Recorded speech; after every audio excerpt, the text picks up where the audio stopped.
Imagine a time when the stars were no longer just distant lights in the night sky, but destinations waiting to be reached.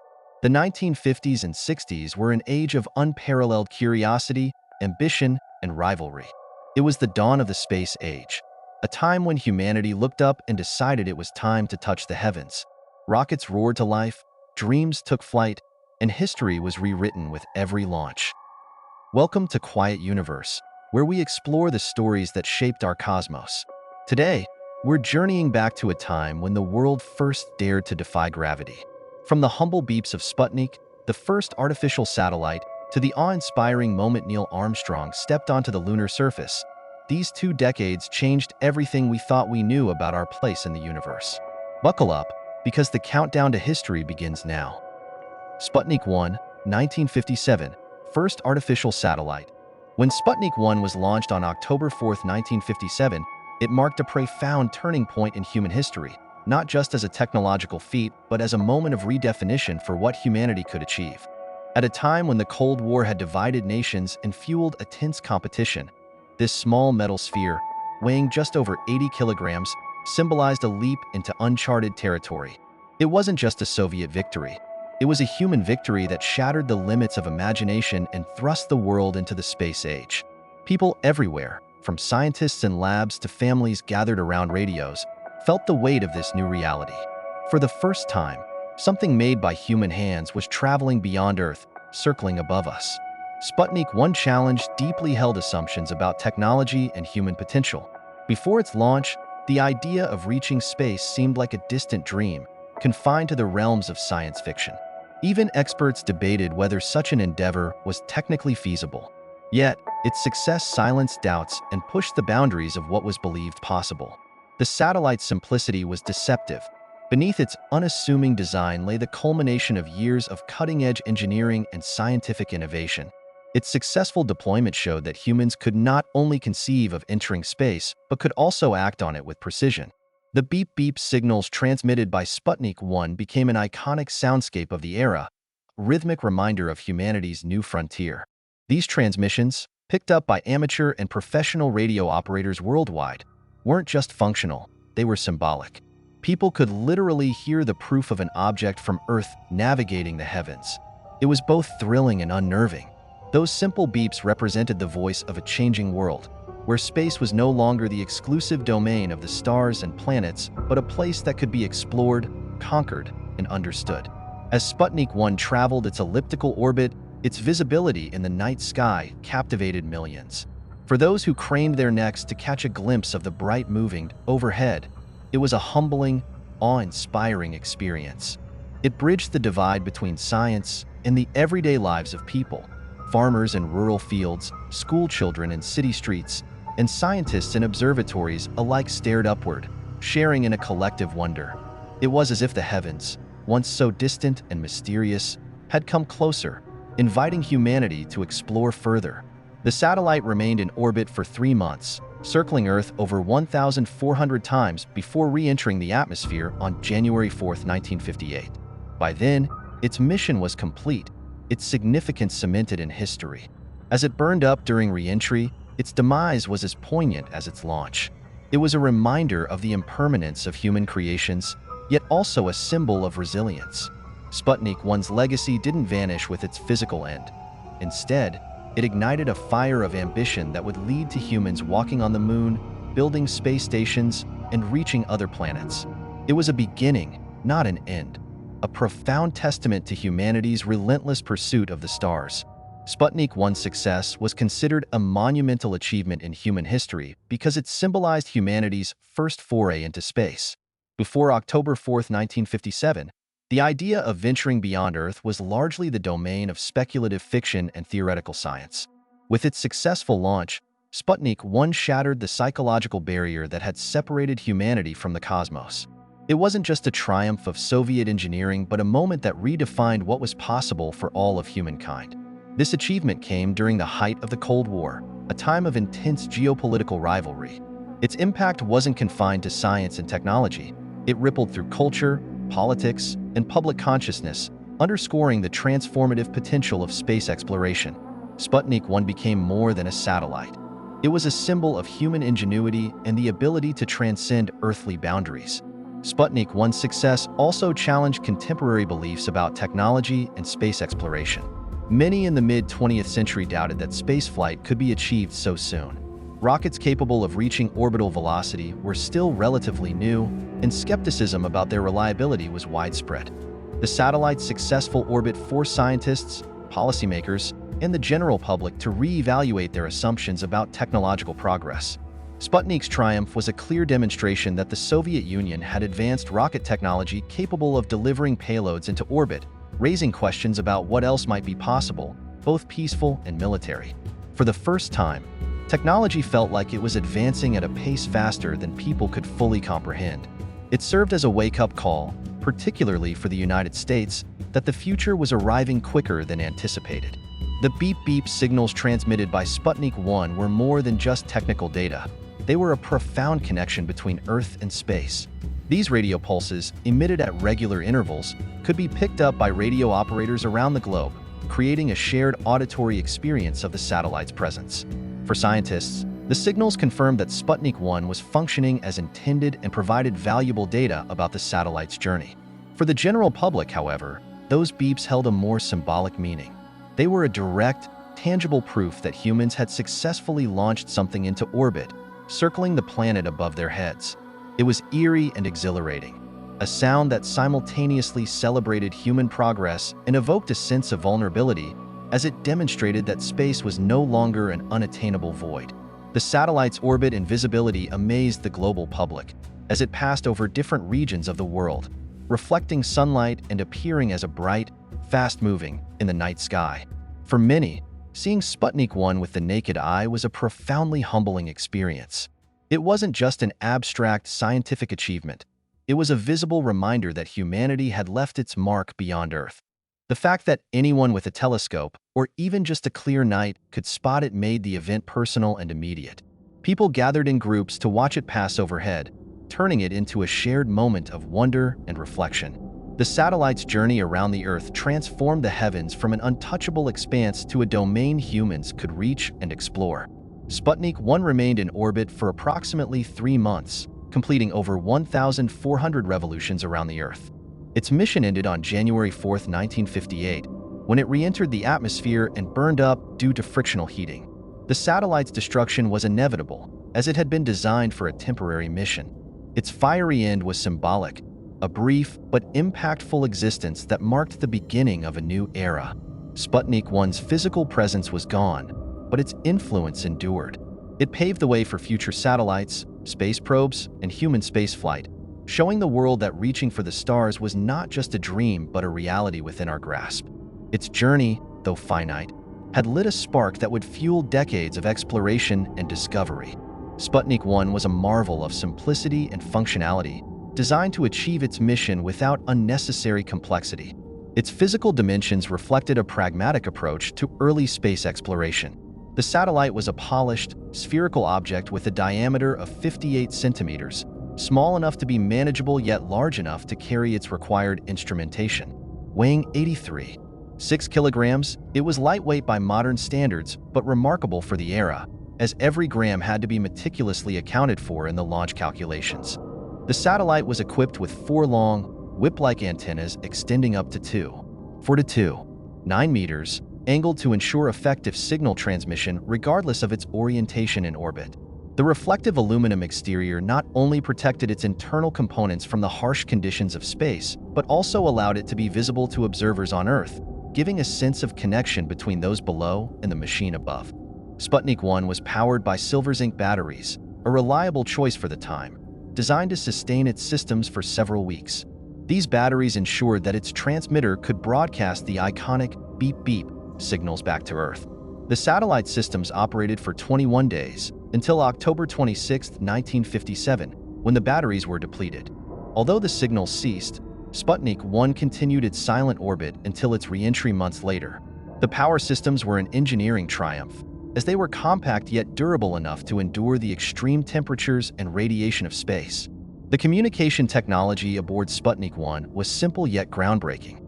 It transmitted signals using 2 radio frequencies, 20.005 MHz and 40.005 002 MHz. These frequencies were chosen for their ability to penetrate the Earth's atmosphere and be easily received by ground stations and amateur radio operators worldwide. The transmitter produced short, rhythmic pulses, which varied slightly in frequency due to temperature and pressure changes within the satellite. This variation provided invaluable data to scientists, as it offered insights into the conditions the satellite experienced in orbit. For the public, the transmissions were a tangible link to the satellite, a reminder that a piece of humanity's ingenuity was traveling overhead. Designing and launching Sputnik 1 posed numerous challenges, as it was a leap into uncharted territory. The engineers faced immense pressure to develop a functional satellite on a tight timeline, driven by the Soviet leadership's desire to outpace the United States in the space race. The launch vehicle itself, a modified R-7 intercontinental ballistic missile, had never been used for such a purpose. Ensuring the rocket could deliver its payload into orbit required extensive testing and innovation. The satellite's design had to be lightweight yet robust enough to withstand the intense vibrations and forces of launch, as well as the vacuum and radiation of space. The simplicity of Sputnik 1's design was a deliberate choice, minimizing potential points of failure while maximizing its chances of success. Tracking Sputnik 1 from Earth was a critical aspect of its mission. Ground stations equipped with radio receivers monitored the satellite's transmissions, using Doppler shifts in the signal frequencies to calculate its velocity and trajectory.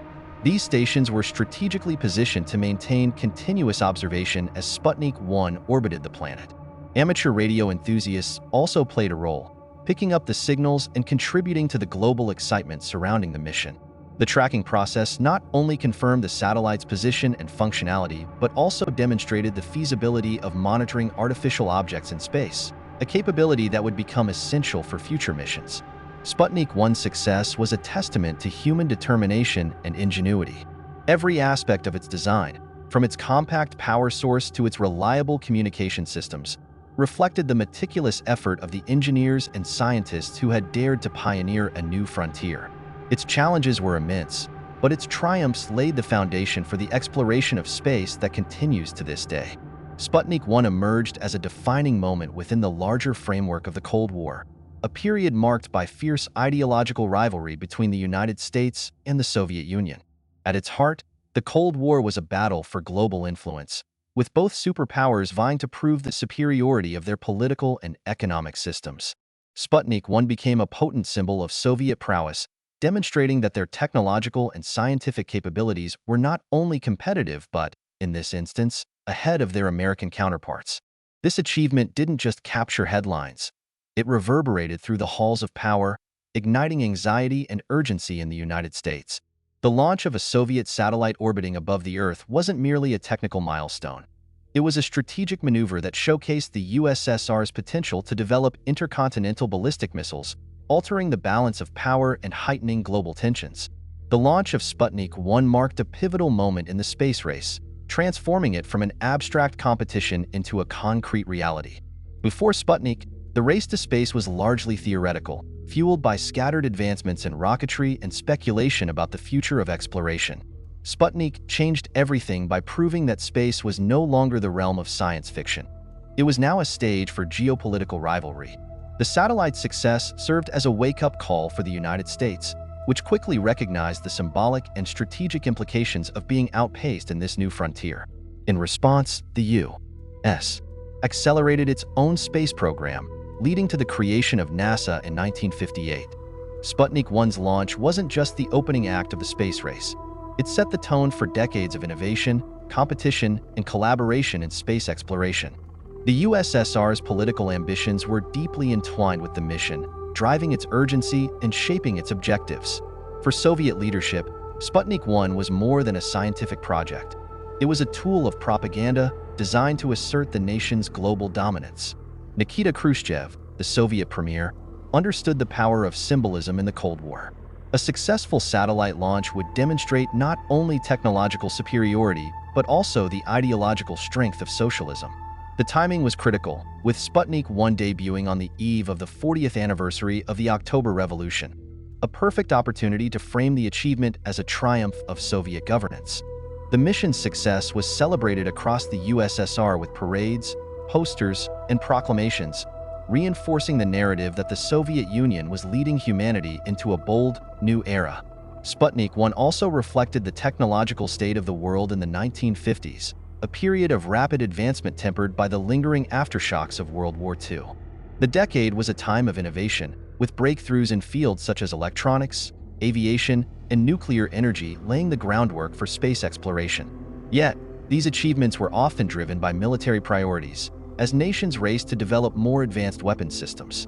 Sputnik 1 was a product of this dual-use technology, adapted from ballistic missile research. Its launch demonstrated how far engineering and science had come, even as it underscored the gaps and challenges that remained.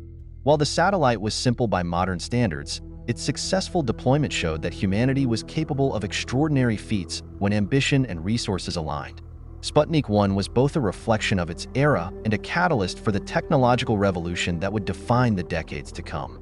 Sputnik 1 was launched on October 4, 1957, from the Baikonur Cosmodrome, a remote site in the Kazakh steppe that had been developed in secret by the Soviet Union. The barren expanse of the Cosmodrome, with its harsh winds and unyielding terrain, stood in stark contrast to the profound significance of what was about to happen there. Engineers, scientists, and military personnel gathered at this isolated outpost, aware that they were about to change the course of history. The timing of the launch was carefully chosen, not only to align with the Soviet Union's political agenda, but also to ensure optimal conditions for deploying a satellite into orbit. As the countdown ticked toward zero, the tension was palpable. Decades of theoretical work and years of painstaking preparation were compressed into a few seconds of ignition. The rocket that carried Sputnik 1 into orbit was a modified R-7 Semyorka intercontinental ballistic missile. Originally designed to deliver nuclear warheads, the R-7 was adapted for peaceful purposes, though its military origins were unmistakable. Standing nearly 30 meters tall and powered by a cluster of 4 boosters and a central core stage, it was an engineering feat of its time.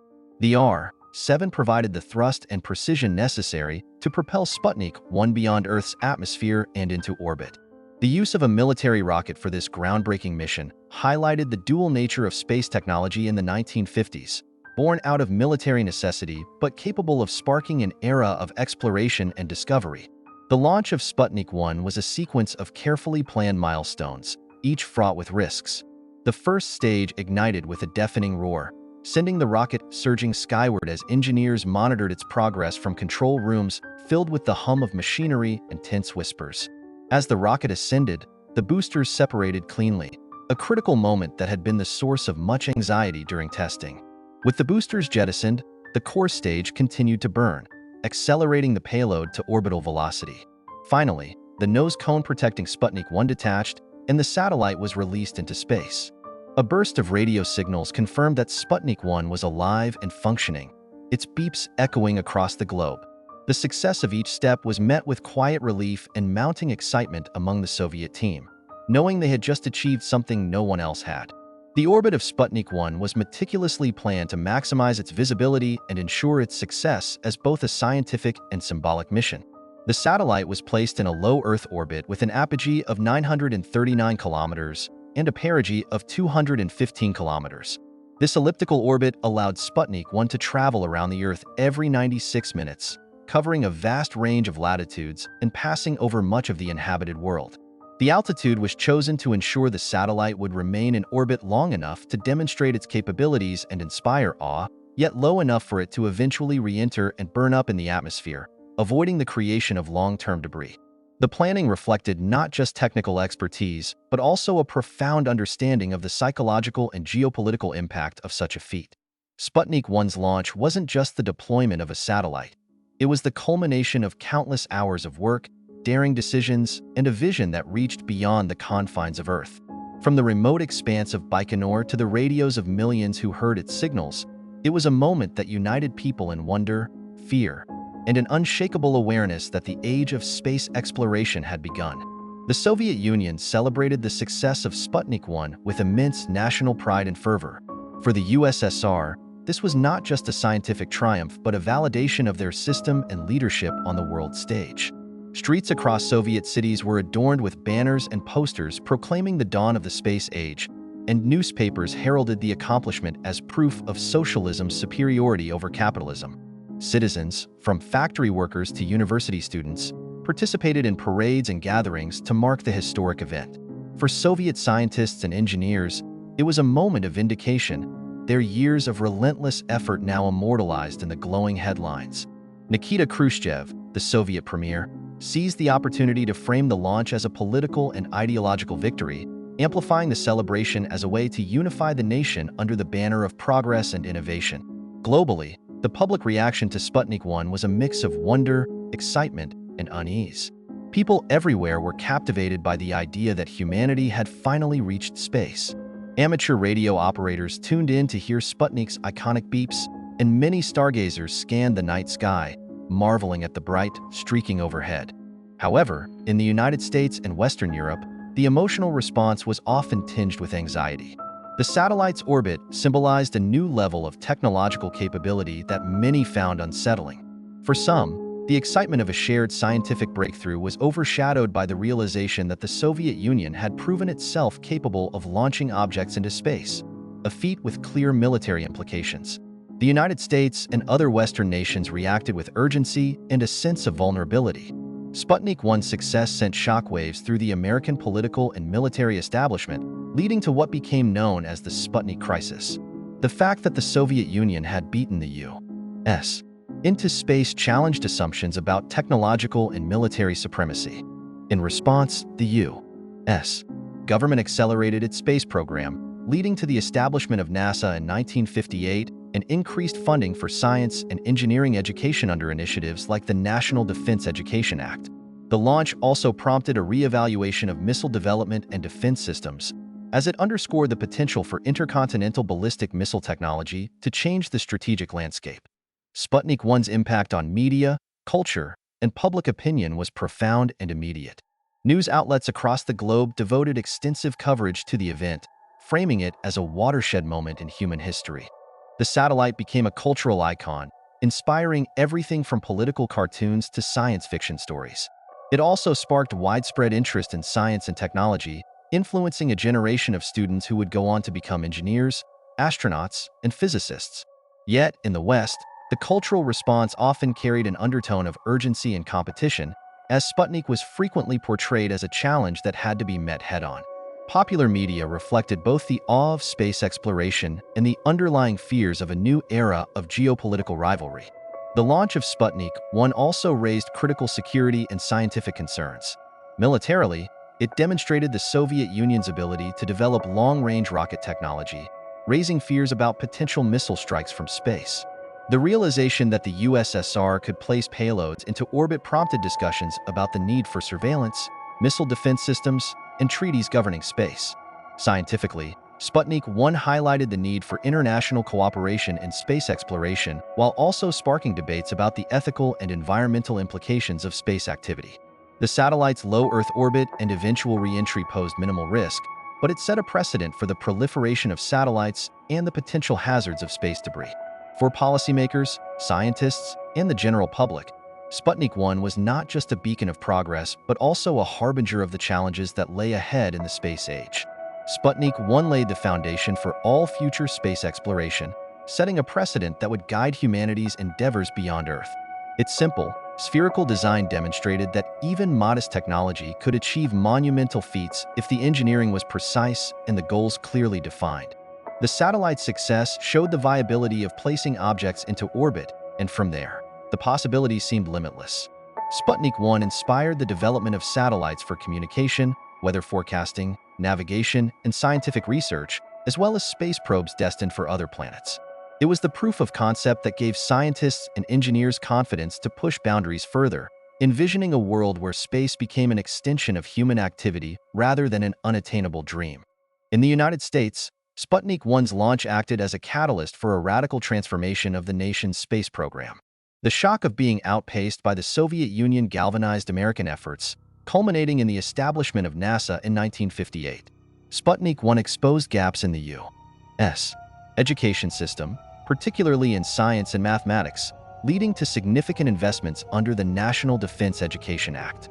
The space race that followed was more than just a geopolitical rivalry. It became a driving force for technological innovation. Sputnik spurred the U.S. to not only match but eventually surpass Soviet achievements, leading to milestones like the Apollo moon landings. In this way, the legacy of Sputnik 1 was as much about igniting competition as it was about fostering progress. Today, Sputnik 1 is remembered as the spark that ignited humanity's journey into space. It holds a revered place in the history of exploration, commemorated in museums, documentaries, and academic studies. Its design, though rudimentary by modern standards, is often cited as a masterpiece of functional engineering. For space historians and enthusiasts, Sputnik represents the audacity of taking the first step, the willingness to venture into the unknown despite the risks.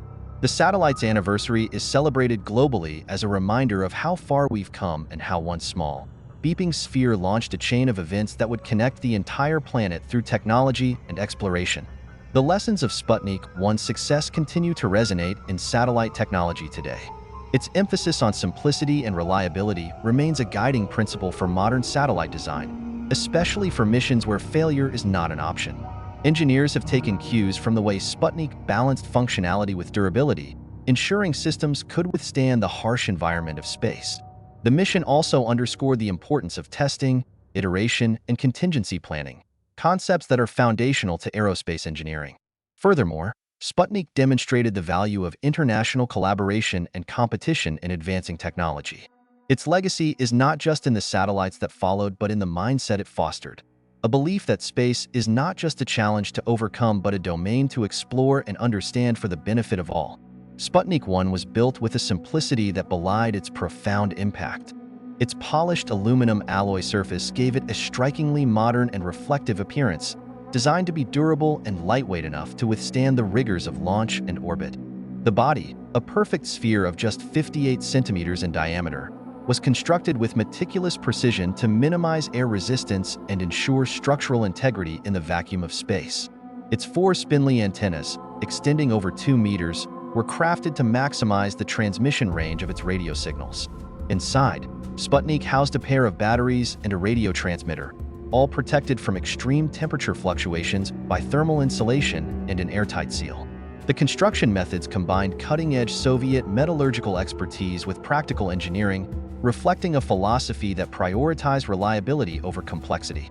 The Soviet Union used Sputnik 1 as the centerpiece of an extensive propaganda campaign, portraying it as the ultimate triumph of socialism. Posters and murals appeared across the USSR, showing the satellites soaring over the globe, often accompanied by slogans about the superiority of Soviet science and industry.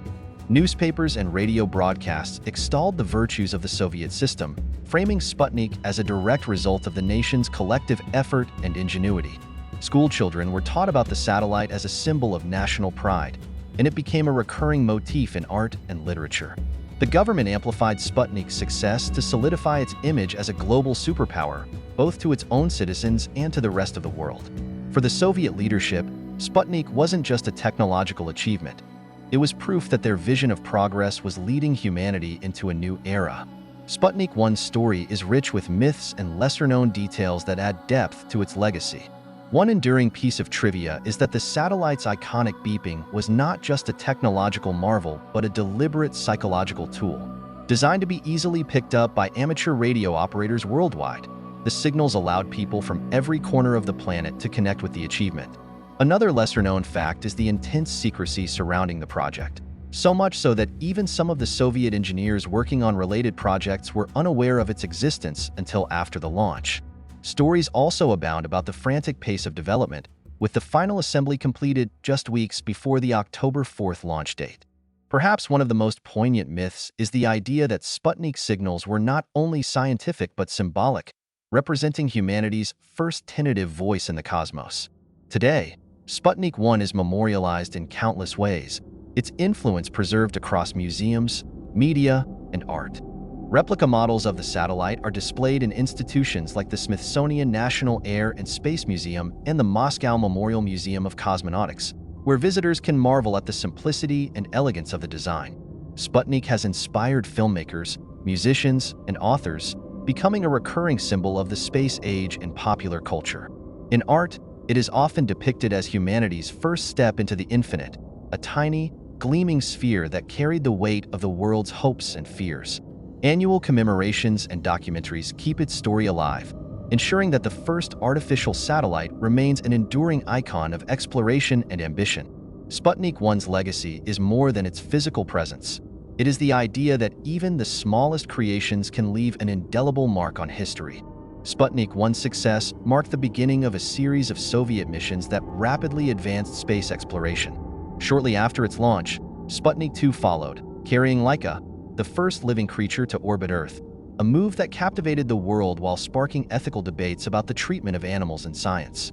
The USSR continued to push boundaries with missions like Luna 1, which became the first spacecraft to reach the vicinity of the Moon, and Vostok 1, which carried Yuri Gagarin as the first human into space. These missions built on the technological and operational groundwork laid by Sputnik 1, transforming theoretical aspirations into tangible milestones that propelled the Soviet Union to the forefront of the space race. The success of Sputnik 1 deeply influenced the design and goals of subsequent artificial satellites. Engineers learned the importance of reliability and simplicity, prioritizing robust designs that could withstand the harsh conditions of space. Sputnik 1's ability to transmit signals demonstrated the practical utility of satellites for communication and data gathering, shaping future missions aimed at Earth observation, weather forecasting, and global positioning. The beeping signals from Sputnik served as a foundational concept for satellite telemetry, which remains a cornerstone of space technology. Every satellite that followed, whether for scientific exploration, military use, or commercial purposes, carried the DNA of Sputnik's groundbreaking design. One of the most profound impacts of Sputnik 1 was on education. Its success underscored the importance of scientific and technological literacy, prompting countries worldwide to invest in education reform. In the United States, the Sputnik moment led to the National Defense Education Act, which poured funding into math, science, and engineering programs, transforming the academic landscape. Similar shifts occurred in other nations, as governments recognized that their future competitiveness depended on cultivating expertise in the fields that Sputnik had brought to the forefront. Entire generations of students were inspired to pursue careers in aerospace and other technical disciplines, drawn by the allure of space and the promise of innovation. Comparing Sputnik 1 to modern satellites highlights how far technology has evolved. Sputnik was rudimentary, essentially a metal sphere with a basic transmitter, while today's satellites are marvels of miniaturization and complexity. Modern communication satellites can relay vast amounts of data in real time. Earth observation satellites provide high-resolution images and climate data, and scientific probes explore the outer reaches of the solar system. Despite the leaps in capability, Sputnik 1 remains a reminder that the most sophisticated achievements often start with simple, well-executed ideas. Its success proved that even a basic design could spark a revolution in how humanity interacts with the cosmos. The milestones that followed Sputnik 1's launch trace the trajectory of humanity's deepening relationship with space. Explorer 1, the first U.S. satellite, discovered the Van Allen radiation belts, while Telstar 1 became the first satellite to relay live television broadcasts. The development of geostationary satellites revolutionized communication, and the GPS network transformed navigation and timing systems worldwide. Scientific missions, such as the Hubble Space Telescope and interplanetary probes like Voyager, expanded our understanding of the universe. Each milestone owes a debt to Sputnik 1, the unassuming sphere that proved space was not just the domain of dreams but a frontier waiting to be explored. Luna 2, 1959, first spacecraft to impact the Moon, USSR. Luna 2 marked a profound moment in human history, standing as the first human-made object to reach another celestial body. This achievement wasn't merely about reaching the Moon. It was a testament to ingenuity during an era defined by its challenges and ambitions. Launched by the Soviet Union in September 1959, Luna 2 successfully crash-landed on the Moon, showcasing humanity's ability to extend its reach beyond Earth. What set it apart was the precision of its design and execution. Despite the technological constraints of the time, Luna 2 was engineered with remarkable accuracy, relying on carefully calculated trajectories and a powerful rocket system derived from ballistic missile technology. Its success demonstrated that even with limited computational resources and rudimentary materials by today's standards, meticulous planning and bold vision could overcome monumental challenges. The crash landing of Luna 2 was not merely a brute force operation, but a calculated endeavor requiring innovative problem solving. Computers at the time were primitive, capable of performing only basic calculations. To compensate, teams of scientists and engineers relied on mathematical models and manual computations to chart the spacecraft's course. Once launched, Luna 2 was guided on a direct trajectory toward the Moon, using only minor course corrections. It carried instruments to measure cosmic rays and solar wind, providing valuable scientific data during its journey. There were no mechanisms to decelerate or soft-land the spacecraft, yet the mission's design ensured it reached its target with pinpoint accuracy. A remarkable feat given the limitations of mid-20th century technology. The journey itself, taking about 36 hours to reach the Moon, underscored the extraordinary precision required in space exploration. The speed and efficiency of this mission reflected a deep understanding of orbital mechanics and propulsion. For perspective, such rapid travel to the Moon remains an achievement even by modern standards, as most current lunar missions often prioritize energy efficiency over speed. This time frame highlighted the Soviet Union's determination to make a bold statement in the space race, setting a pace that captured the imagination of people worldwide. Comparing Luna 2 to modern lunar missions reveals just how far technology has come, while also underscoring the courage of those early efforts. Today's spacecraft are equipped with advanced materials, autonomous navigation systems, high-resolution imaging, and an array of scientific instruments. Missions like NASA's Artemis program aim not just to reach the Moon, but to establish sustainable human presence. Luna 2, by contrast, was a relatively simple probe with no onboard cameras or advanced sensors. Yet it paved the way for these modern endeavors by proving that interplanetary navigation was possible. While it lacked the sophistication of current missions, its success laid the foundational knowledge that underpins today's far more ambitious exploration of the cosmos. At its heart, Luna 2's story is about human determination. It was a mission that demanded courage from those who dared to dream beyond Earth, from engineers working with rudimentary tools to scientists who faced the unknown with unyielding resolve. It remains a symbol of humanity's first steps into the vast frontier of space, a humble yet monumental leap that reshaped our understanding of what we could achieve together. Luna 2 was a marvel of its time, designed with simplicity and efficiency in mind, yet carrying profound implications for humanity's first steps beyond Earth. Its structure was straightforward but purposeful, consisting of a spherical core bristling with antennas and extending scientific instruments. The design emphasized durability and reliability, as the probe's journey through space exposed it to harsh cosmic radiation and the vacuum of space, challenges that were barely understood in 1959. Its primary purpose was not to dazzle with complexity, but to prove that a human-made object could reach another world. And in this regard, every element of its construction served a specific role in ensuring its success. On board Luna 2 were instruments that reflected the scientific curiosity of the time. It carried Geiger counters to measure cosmic radiation, ion traps to analyze solar wind particles, and scintillation counters for detecting high-energy radiation. These tools were rudimentary by modern standards, yet they were cutting-edge in their era. They allowed scientists back on Earth to gather crucial data about space conditions during the probe's journey, opening a window into the mysteries of the cosmos. Also included were Soviet emblems that would scatter upon impact, symbolic tokens meant to signal the mission's origin and purpose. While the instrument's functions were relatively simple, they embodied the era's eagerness to learn and explore. The spacecraft's power system was equally rudimentary but effective. It relied on batteries to provide electricity for its instruments and transmitters during the journey. Without solar panels or advanced energy management systems available today, Luna 2's designers faced a critical challenge in ensuring that the limited power supply lasted the entire trip. The mission's relatively short duration of about 36 hours worked in their favor, as the batteries were sufficient to sustain the spacecraft's operation long enough to fulfill its objectives. To launch Luna 2, the Soviet Union turned to the mighty R-7 rocket, a descendant of the same missile that had launched Sputnik just 2 years earlier. This rocket was a technological powerhouse, capable of delivering payloads beyond Earth's gravitational pull. Its stage design allowed it to shed weight as it ascended, maximizing efficiency and velocity. The R-7's reliability and power made it an ideal choice for this pioneering lunar mission, providing the necessary thrust to send Luna 2 on a direct collision course with the Moon.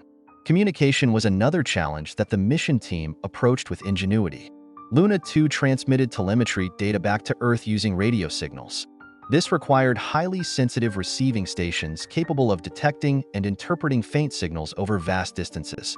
The transmitted data included readings from the onboard instruments and information about the spacecraft's position and trajectory. These signals allowed the mission team to track Luna 2's progress and confirm its success upon impact, a triumph not just of engineering but also of coordination and planning. Perhaps the most delicate aspect of the mission was ensuring that the spacecraft hit its intended lunar target. In the absence of modern computers or advanced guidance systems, the team relied heavily on precise calculations and extensive simulations. Every variable, from the rocket's thrust to the moon's position during the planned impact, was meticulously accounted for. Mid-course corrections were impossible, so the mission had to succeed on the first attempt. This required an extraordinary level of precision, making Luna 2's impact a testament to human ingenuity and determination. The success of Luna 2 was not merely a triumph of technology, but also a demonstration of the perseverance and creativity of the people behind it. In a time when space exploration was still in its infancy, this mission showed that even with limited tools and knowledge, the dream of reaching beyond Earth was achievable. Each technical detail, from its simple power system to its robust instrumentation, carried the hopes of a generation eager to explore the cosmos. Luna 2 emerged as a bold declaration in a world where the cosmos had become a new battleground of ambition and ideology. Its success in reaching the moon in 1959 marked a significant milestone in the space race, a competition that extended far beyond science and technology. For the Soviet Union, Luna 2 was more than an engineering triumph. It was a statement of geopolitical strength. The ability to send a spacecraft to another celestial body demonstrated not only technical expertise, but also a capability to innovate under immense pressure. In a period when space exploration was as much about prestige as progress, Luna 2 was a clear signal that the Soviet Union was leading the charge into this new frontier. Technologically, Luna 2 symbolized the zenith of Soviet advancements in the 1950s. It was the result of years of dedicated research and experimentation, much of it carried out in secret and under the intense scrutiny of the global community. The mission's success reflected the USSR's growing prowess in rocketry and space science, building on the breakthroughs of Sputnik just 2 years earlier. It was an era where each new accomplishment seemed to outpace the next, with Luna 2's impact on the moon serving as a testament to the ingenuity and determination of Soviet scientists and engineers. Despite working with equipment and methods that would seem rudimentary today, they managed to calculate trajectories, design robust systems, and solve complex problems with an effectiveness that rivaled, if not surpassed, their Western counterparts. The Cold War provided the underlying urgency that drove such missions forward. Space was no longer just a realm of curiosity. It was a strategic arena where dominance carried global implications. The United States and the Soviet Union viewed space exploration as a direct reflection of their political ideologies and technological capabilities. For the USSR, beating the Americans to key milestones in space, like the first satellite, the first living creature in orbit, and now the first object on the moon, was a way to demonstrate the supposed superiority of their system. Luna 2 wasn't just a mission to explore the moon. It was a weapon in a propaganda war, a means to inspire Soviet citizens while also unnerving and impressing the rest of the world. The global reaction to Luna 2's success was profound. For many, it reinforced the perception of the Soviet Union as a formidable power in space exploration. News of the mission dominated headlines, sparking both admiration and concern. In the United States, it was seen as a wake-up call, a reminder that the USSR was capable of reaching technological heights that could have implications for national security and future space dominance. For other nations, it underscored the potential of human ingenuity when fueled by ambition, while also highlighting the competitive edge that came from significant state investment in science and engineering. Ultimately, Luna 2 was not just a victory for Soviet space exploration, but a moment that shaped the trajectory of the space race and global attitudes towards space. It proved that humanity could extend its reach beyond Earth, but it also reflected the intense political and cultural forces that defined the mid-20th century. It was a mission born out of rivalry but achieved through the collective dreams and efforts of individuals who dared to look beyond the confines of their world. It left a legacy that would inspire further exploration and remind the world that space was no longer the domain of imagination alone. It was now a realm of possibility. Luna 2 was launched on September 12, 1959, from the Baikonur Cosmodrome, a remote desert site that had become the nerve center of Soviet space exploration. The air must have been thick with anticipation that day, as teams of scientists, engineers, and military personnel watched the 7 rocket roar to life. This was not just any launch. It was an audacious attempt to make history by sending humanity's creation to touch another world. Baikonur, chosen for its strategic location, had already witnessed groundbreaking missions, and now it was poised to send Luna 2 on a direct course to the moon. The launch vehicle, a modified version of the R-7 rocket, was a testament to Soviet ingenuity. Originally designed as an intercontinental ballistic missile, the R-7 had been adapted into a reliable workhorse for space exploration. This particular variant, often referred to as the Luna 8K-72, featured multiple stages designed to deliver Luna 2 with the velocity needed to escape Earth's gravity and head directly toward the moon. It was a complex machine, combining brute force with the precision required to carry out a mission of this magnitude. The rocket stages fired in sequence, shedding spent components as it climbed higher, ensuring the spacecraft reached the necessary speed and trajectory. Planning Luna 2's trajectory was a meticulous process that relied heavily on manual calculations and physical models. Without the benefit of modern computer simulations, mission planners had to account for countless variables, including the gravitational influence of Earth and the Moon, the rotation of both bodies, and the spacecraft's velocity. Once launched, there was little room for error. Unlike contemporary missions with autonomous guidance systems, Luna 2's course had to be as close to perfect as possible from the moment of liftoff. Mid-course corrections were minimal and executed via pre-programmed commands transmitted from Earth, relying on precise timing and data relayed by tracking stations. The mission's timeline unfolded with a steady inevitability that belied the sheer complexity of the task. The R-7 rocket lifted off from Baikonur, its engines propelling Luna 2 toward escape velocity. As each stage completed its burn and separated, the spacecraft accelerated further, leaving Earth's atmosphere behind.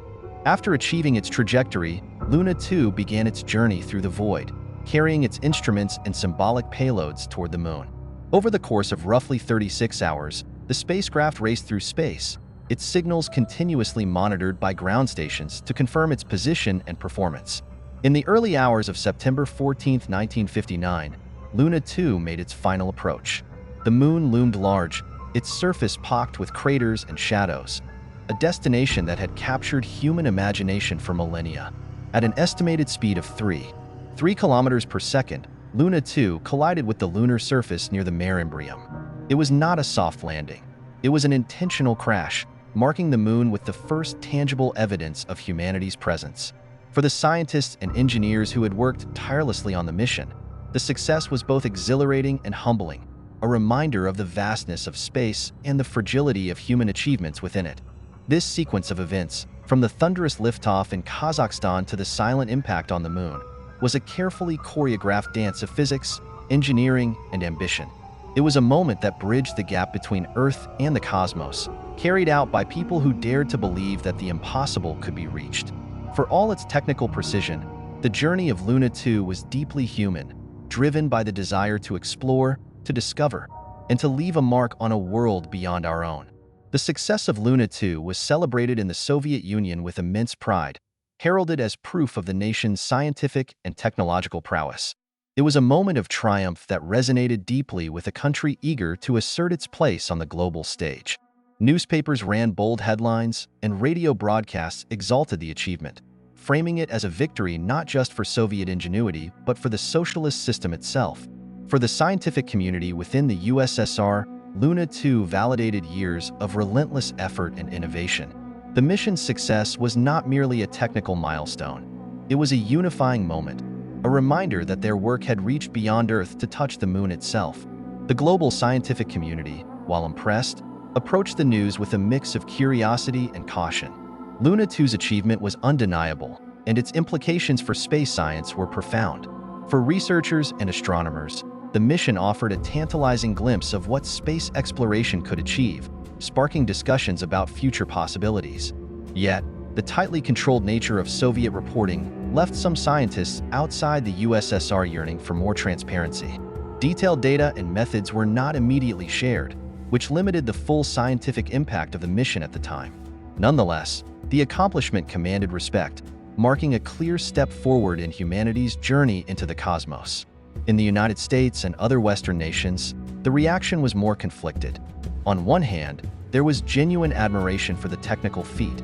It was, after all, a shared human victory in breaking the bonds of Earth. On the other hand, Luna 2's success was a stark reminder of the widening gap in the space race, an unsettling symbol of Soviet dominance in a contest that was as much ideological as technological. American leaders and media outlets acknowledged the achievement but emphasized the need to accelerate their own space efforts. The mission became a rallying point for increased funding and urgency within NASA, spurring projects like the Apollo program that would eventually aim to restore American prestige. Public interest in space exploration surged in the wake of Luna 2. The idea of reaching the moon, which had long been confined to the realms of science fiction and mythology, suddenly became tangible. People around the world marveled at the notion that a spacecraft had traversed the void to impact another world. The moon was no longer just a distant light in the night sky. It was a destination, a challenge, and a source of inspiration. In classrooms and lecture halls, the mission sparked conversations about space, science, and the future of humanity. It ignited a sense of wonder that transcended borders, even as it fueled competition between nations. However, the mission was not without its controversies and skepticism.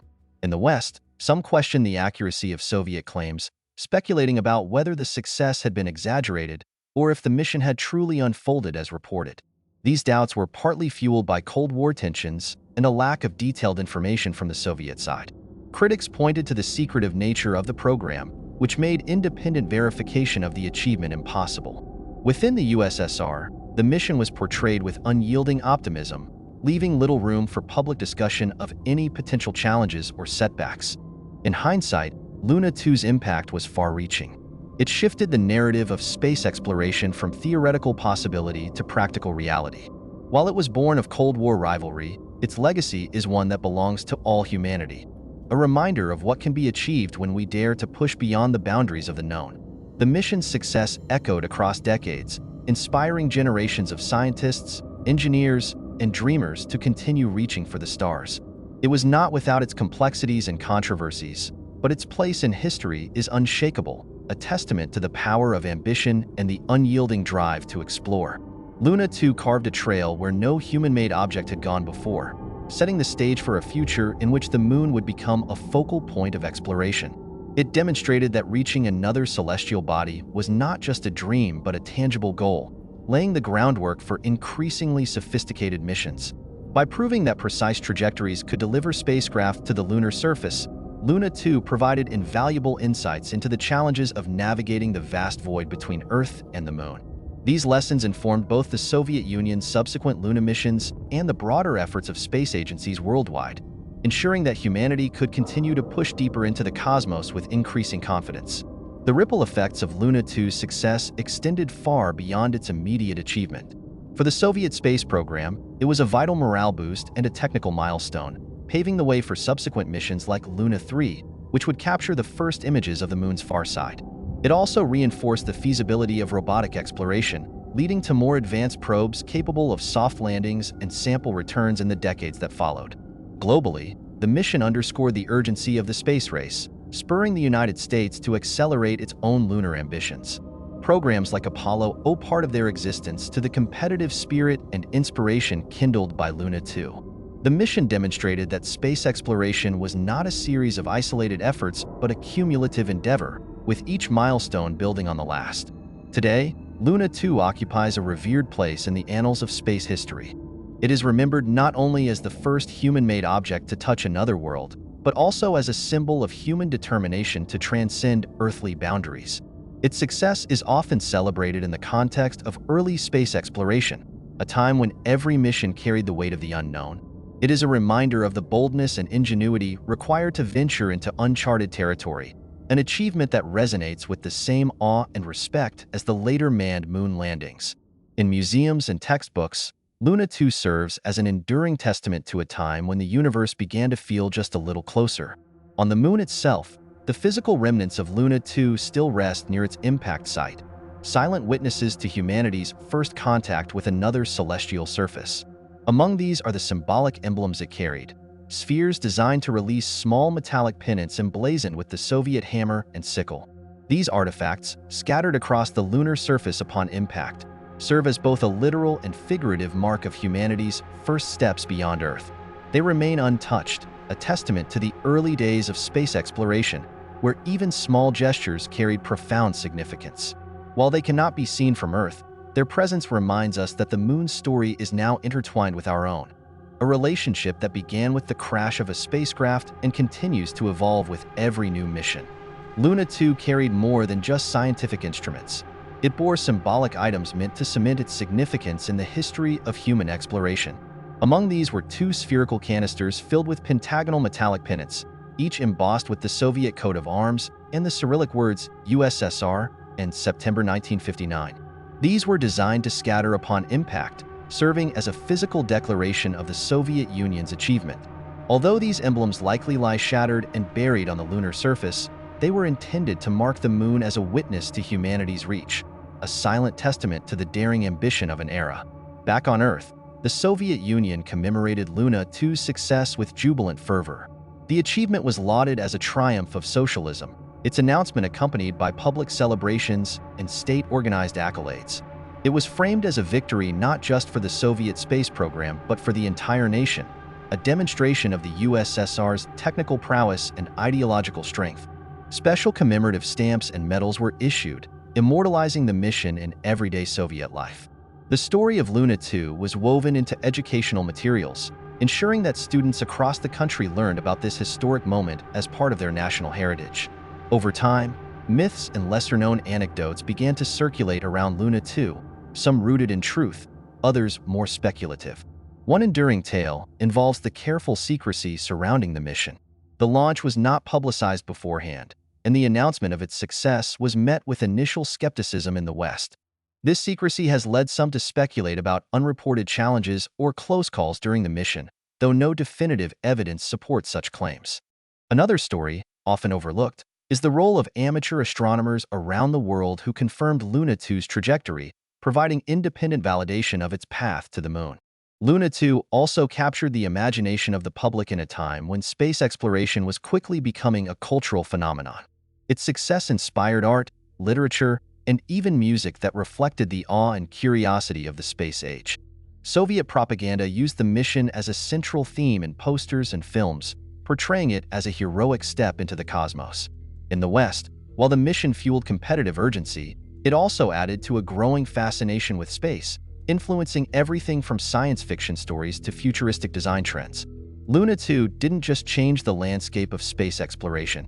It became part of the cultural fabric, a symbol of human aspiration and the dawning realization that the universe was within reach. These layers of symbolism, commemoration, and cultural impact demonstrate that Luna 2 was more than a spacecraft. It was a vessel for dreams and messages, carrying not just scientific instruments, but also the hopes and ambitions of a generation eager to touch the stars. Its story, with its mix of triumph, mystery, and inspiration, continues to echo in our collective memory, a reminder of the days when humanity first began to explore beyond the Earth. Luna 2 was just the beginning of a bold and ambitious program that the Soviet Union called the Luna Series, a sequence of missions designed to explore the Moon with ever-increasing complexity. Following its success, Luna 3 made history by capturing the first images of the Moon's mysterious far side, revealing a terrain vastly different from what had been observed before. Over the years, the Luna program evolved to include attempts at soft landings, as with Luna 9, which in 1966 became the first spacecraft to transmit images from the lunar surface. Later missions, like Luna 16, even brought samples of lunar soil back to Earth, showcasing an iterative growth in capability and ambition. Each mission built upon the knowledge and experience of its predecessors, creating a legacy of exploration that set the stage for the global pursuit of lunar science. In comparison, NASA's early lunar missions began with their own suite of challenges and breakthroughs. Programs like Ranger and Surveyor aimed to capture detailed images of the Moon and test soft landing techniques ahead of the Apollo program. While Luna 2 was a direct impactor, NASA's early missions sought both similar and distinct goals, such as understanding surface conditions to support eventual human exploration. The Soviet Union had the advantage of being first, but NASA's approach often focused on gathering data that would inform the monumental task of landing astronauts on the Moon. Despite the competitive tension, these early missions from both sides of the Cold War contributed to an invaluable pool of shared knowledge about the Moon.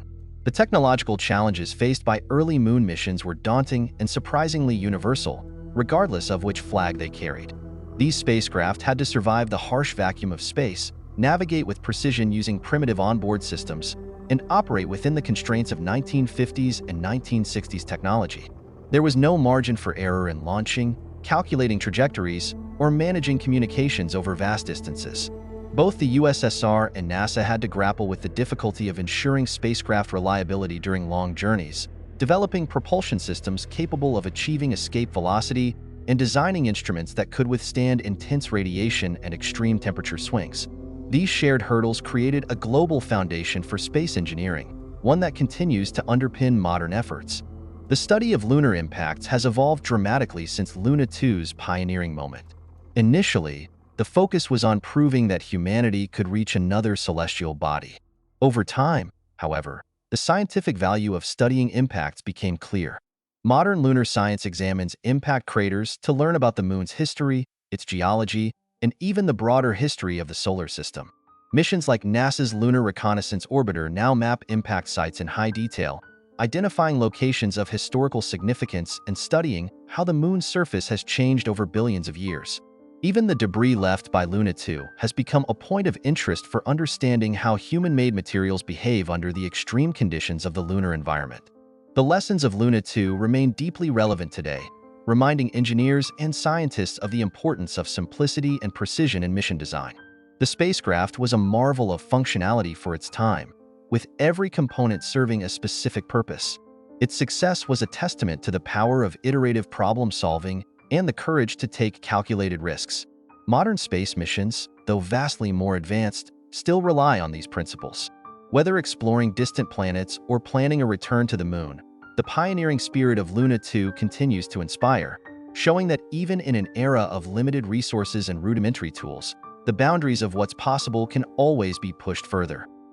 Vostok 1, 1961, Yuri Gagarin becomes the first human in space. In the early 1960s, the world teetered between wonder and fear as humanity pushed its limits in space exploration. The Soviet Union's Vostok 1 mission became a defining moment in this narrative, propelling Yuri Gagarin, a 27-year-old pilot with a warm smile and a dream, into the heavens. What made Vostok 1 extraordinary wasn't just its success. It was that it succeeded despite the daunting challenges of the unknown. Vostok 1 marked the first time a human ventured beyond Earth, a feat achieved by meticulously balancing groundbreaking technology with human resilience. The spacecraft itself was an engineering marvel for its time, yet strikingly simple by modern standards. It lacked advanced computer systems to handle its orbit or descent. Instead, it relied on pre-programmed sequences and manual controls. Gagarin, as the pilot, had only limited ability to intervene in emergencies, a decision rooted in the uncertainty of how space travel might affect human cognition. The capsule completed a single orbit of Earth, relying on precise calculations to achieve the delicate balance between gravitational pull and orbital velocity. The entire journey lasted just 108 minutes, barely enough time for the full realization of the Earth's vastness to sink in, but long enough to prove that humans could survive the extremes of space. Gagarin himself faced a series of unknowns that could have turned the mission into a tragedy. Scientists were unsure how a human body would respond to the weightlessness of space. Would he be able to breathe normally? Would his mental faculties hold under the stress? Even the landing was fraught with danger. Gagarin had to eject from the capsule at high altitude and descend separately by parachute, a fact the Soviet authorities initially concealed to align with international spacecraft landing requirements. Yet, amid all these uncertainties, Gagarin's calm demeanor and confidence became a vital part of the mission's success. His ability to remain composed under the immense pressure of representing humanity's first leap into the cosmos was as critical as the spacecraft's engineering. When Gagarin returned safely to Earth, the impact was immediate and profound. His achievement was a triumph not just of Soviet engineering but of the human spirit. In an instant, he became an international icon, his story transcending borders and ideologies. Gagarin's humility and charm endeared him to millions worldwide. He was celebrated as the embodiment of courage and the possibilities of human achievement, his infectious grin symbolizing the optimism of a generation. The mission was not without its risks or controversies. The spacecraft had minimal systems for redundancy, and the tiniest miscalculation could have resulted in disaster. Yet, The courage of Gagarin and the daring of the Soviet space program ensured that this gamble paid off. In his journey, humanity took its first step into the infinite vastness of space, proving that the desire to explore and understand what lies beyond our world is as intrinsic to us as the air we breathe. The Vostok 1 spacecraft was a compact, spherical capsule, deliberately designed to prioritize safety and simplicity in its historic mission to carry a human being into space. Its shape wasn't just aesthetic, it was functional, designed to distribute heat evenly during the intense re-entry phase. The craft consisted of two main sections: the descent module, which housed Yuri Gagarin and all life support systems, and an equipment module containing instrumentation and propulsion systems. Together, they formed a pioneering vessel, minimal in automation yet remarkably effective. Inside the capsule, Gagarin was secured in a custom-fitted seat designed to absorb the immense forces of launch and re-entry. This seat was mounted to a shock-absorbing structure to mitigate vibrations and G-forces. The life support systems, though rudimentary compared to modern technology, were carefully engineered to maintain the cabin's pressure, temperature, and oxygen levels. Gagarin wore a specialized SK-1 spacesuit, which served as a backup in case of a cabin depressurization. A small viewport allowed him to glimpse Earth, a visual reminder of his place in a mission that transcended any one individual. Launching Vostok 1 required a powerful and reliable rocket, and the Soviets turned to the R-7 family for this purpose. Originally designed as an intercontinental ballistic missile, it had been modified into the Vostok K configuration for human spaceflight. With its multi-stage design, the rocket was capable of delivering the spacecraft into orbit with precision. Its success lay in its redundancy. Multiple engines fired simultaneously, ensuring that the mission could continue even if one engine failed. This robust design was essential for the Soviets' confidence in sending a human into uncharted territory. Re-entry was one of the most perilous aspects of the mission. As Vostok 1 hurtled back toward Earth at speeds exceeding 27,000 kilometers per hour, the descent module endured temperatures as high as 3,000 degrees Celsius. Heat shielding protected Gagarin from this fiery inferno, while the spherical shape of the capsule helped it maintain stability. However, the re-entry process wasn't without its challenges. The descent module separated from the equipment module, but for several tense moments, the two remained connected by a stubborn bundle of wires, causing the spacecraft to spin uncontrollably. Eventually, the cables burned away, and the module stabilized. Gagarin ejected from the capsule at an altitude of 7 kilometers, descending by parachute for the final stretch of his journey. A risky yet calculated move that avoided the need for a complex landing system. Communication during the mission was maintained through a combination of ground-based radio systems and tracking stations positioned across the Soviet Union and Allied territories. These systems relayed Gagarin's vitals, status updates, and telemetry data to mission control. The technology was basic by today's standards, but represented a pinnacle of innovation at the time. However, maintaining constant communication was challenging due to gaps in global tracking coverage. In these moments of silence, mission control had to trust the spacecraft's pre-programmed sequences and Gagarin's ability to stay composed. Designing a spacecraft capable of carrying a human required overcoming countless technical and physiological challenges. Engineers had to consider not only the mechanical integrity of the craft, but also the unknown effects of weightlessness on the human body. Would the heart continue to pump blood effectively? Could Gagarin operate the spacecraft if manual intervention was required? These were questions with no definitive answers. The Vostok team also had to address the spacecraft's limited size, as every additional kilogram required more fuel and increased risk. The result was a vessel that was as much a testament to human ingenuity as it was to the determination to explore the unknown. Vostok 1 was far from flawless, but its success lay in achieving what no one had done before. Every system, every calculation, and every decision was a balance between risk and necessity. In the end, the spacecraft became a symbol of humankind's ability to engineer solutions for challenges never before encountered. The flight of Vostok 1 on April 12, 1961, unfolded against a backdrop of intense geopolitical competition. The Cold War wasn't merely a battle of ideologies. It was a contest for global influence, fought in part through scientific and technological achievement. Space exploration became its most visible frontier, with the United States and the Soviet Union each vying to demonstrate their superiority. Vostok 1 was more than just a technical milestone. It was a declaration of the USSR's capability to lead humanity into the cosmos, placing them ahead in the space race at a moment when every victory carried profound symbolic weight. This mission reflected the Soviet Union's unyielding determination to project power and progress on a global stage. The triumph of launching Yuri Gagarin into orbit showcased not just their technological prowess but their ideological confidence. It wasn't just about putting a man into space. It was about showing the world that communism could deliver unparalleled achievements.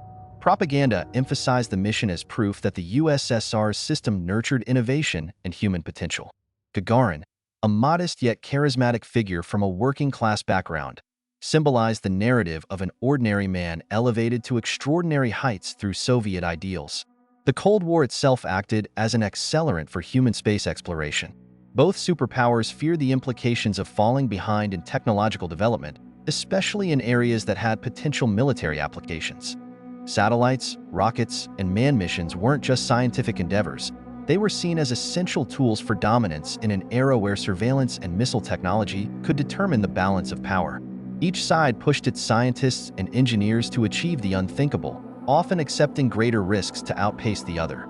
The launch of Sputnik in 1957 had already rattled the United States, and Gagarin's flight further intensified their urgency to respond. The road to Vostok wasn't paved overnight. The Soviet Union had been methodically working toward human spaceflight, building on a series of incremental successes. The launch of Sputnik 1 had proven the feasibility of placing objects into orbit, while subsequent missions tested life support systems with animals like Laika, Belka, and Strelka. These missions revealed crucial insights into the biological effects of space travel and refined the technology needed for human survival. The selection and training of cosmonauts also began years earlier. Potential candidates were subjected to rigorous physical and psychological evaluations, with Gagarin ultimately chosen for his composure, intelligence, and humility. As the mission approached, the Soviets faced mounting pressure to ensure its success. The stakes were enormous. Failure would not only risk human life but would also deliver a devastating blow to their credibility. The engineering teams worked tirelessly, while political leaders like Nikita Khrushchev watched closely, eager for a triumph that could be paraded before the world. When Vostok 1 finally launched, it wasn't just a spacecraft rising into the sky. It was a moment that crystallized the USSR's ambitions, blending human courage, technological achievement, and political theater into a single orbit that reverberated across the globe. In the early hours of April 12, 1961, on the vast steppes of Kazakhstan at the Baikonur Cosmodrome, a small group of Soviet engineers, military personnel, and cosmonauts gathered under an air of anxious anticipation. This was the day humanity would leave Earth for the first time. The Vostok 1 spacecraft, perched atop a towering Vostok K rocket, stood ready on the launch pad, shrouded in frost from liquid oxygen. The man inside, Yuri Gagarin, had been awake for hours, undergoing meticulous checks and final preparations, his calm demeanor masking the enormity of the moment. The pre-launch routine was a culmination of years of preparation, yet it demanded an almost military precision in its execution. Gagarin had been suited up in his bright orange SK-1 spacesuit, which was designed to protect him from cabin depressurization and transported to the launch site. Once inside the capsule, he was strapped securely into his seat as engineers double-checked every system, from life support to communication links. Even at this stage, no one could be entirely certain how the human body would respond to the forces about to be unleashed. Gagarin's last words to the ground crew, "Poyekali, let's go," captured a mix of confidence and hope as the engines roared to life. The launch itself was a carefully orchestrated sequence. The Vostok K rocket lifted off at precisely 9:07 a.m. Moscow time, its 4 boosters igniting simultaneously to push the spacecraft through the dense layers of Earth's atmosphere. As each stage of the rocket completed its job, it separated and fell away, leaving the next stage to carry on the mission. Finally, the spacecraft reached orbit, where Gagarin experienced weightlessness for the first time. From his small porthole, he caught glimpses of the Earth, its vastness and beauty, something no human had ever seen from such a vantage point. Gagarin's calm voice relayed his observations back to mission control, a sign that he was both physically and mentally in control. The mission's automated systems were designed to handle most of the critical tasks, a necessity given the uncertainty of how space travel might impair human cognition. The The spacecraft followed a pre-programmed flight path to ensure that it remained in a stable orbit. If something went wrong, Gagarin had the ability to override the system manually, but this was considered a last resort. Engineers had locked the manual controls with a code, which Gagarin carried in a sealed envelope, adding an additional safeguard against potential disorientation. The orbit itself lasted approximately 89 minutes, enough time for the spacecraft to circle the Earth once before initiating re-entry procedures. Re-entry was one of the mission's most perilous moments. Automated systems fired the retrorocket to slow the spacecraft, allowing gravity to pull it back toward Earth. However, a critical hiccup occurred. The descent module failed to separate cleanly from the equipment module, leaving the two connected by a bundle of wires. This caused the spacecraft to spin violently as it plunged through the atmosphere. It wasn't until the wires burned away from the intense heat of re-entry that the descent module stabilized. Gagarin, ejecting at an altitude of 7 kilometers, descended to the ground via parachute, landing safely in a field near the Volga River. Gagarin's readiness for the mission was no accident. His training had been grueling and comprehensive. He had endured extreme G-forces and centrifuge tests, survived isolation chambers designed to simulate the psychological strain of spaceflight, and mastered the technical details of the spacecraft's operation. His experience as a fighter pilot had honed his composure under pressure, and his natural charisma and quick thinking made him an ideal candidate. Yet, no amount of training could prepare him fully for the sheer novelty of the experience. His success was as much a testament to his resilience and adaptability as it was to the Soviet engineering that had carried him to the edge of space and back. When Yuri Gagarin returned from his historic journey to space, the Soviet Union erupted in celebration. He was flown to Moscow, where throngs of people filled the streets to catch a glimpse of the man who had achieved the impossible. The Soviet government quickly capitalized on this moment, organizing a massive parade in Red Square. Gagarin stood alongside Premier Nikita Khrushchev, waving to the jubilant crowd as they hailed him as a hero not just of the USSR but of humanity. The state portrayed his achievement as proof of the superiority of Soviet science, engineering, and ideology, embedding his name into the very fabric of the country's cultural and political identity. Streets, schools, and even entire towns were named after him. Gagarin's face graced stamps, posters, and coins, transforming him into a symbol of the USSR's might on the world stage. Globally, the reaction was a mix of awe, admiration, and urgency. News of Gagarin's flight spread like wildfire, captivating imaginations everywhere. Across Europe and Asia, he was lauded as a pioneer of a new era, someone who had broken the bonds of Earth and touched the stars. In countries aligned with the Soviet Union, his success was celebrated as a shared victory, a testament to the strength of the socialist bloc. In nations less politically aligned, including parts of the Western world, there was still widespread recognition of the historic nature of the event, even if it was tinged with concern about the implications for the ongoing Cold War. In the United States, the reaction was more complicated. While many Americans marveled at the sheer audacity of sending a human into space, Gagarin's flight underscored an uncomfortable truth: the USSR had pulled ahead in the space race. The event was a wake-up call for NASA and the U.S. government. President John F. Kennedy, already aware of the growing competition, soon delivered his famous speech committing the United States to landing a man on the moon before the end of the decade. Gagarin's success didn't just prompt an acceleration of American efforts, it redefined them. NASA's Mercury program intensified, and efforts to develop the Apollo program gained urgency. Gagarin's single orbit of Earth became the spark that ignited America's determination to outdo the Soviets on a grander scale. The ripple effects of Vostok extended beyond politics and science. Around the world, people looked to the stars with renewed curiosity and wonder.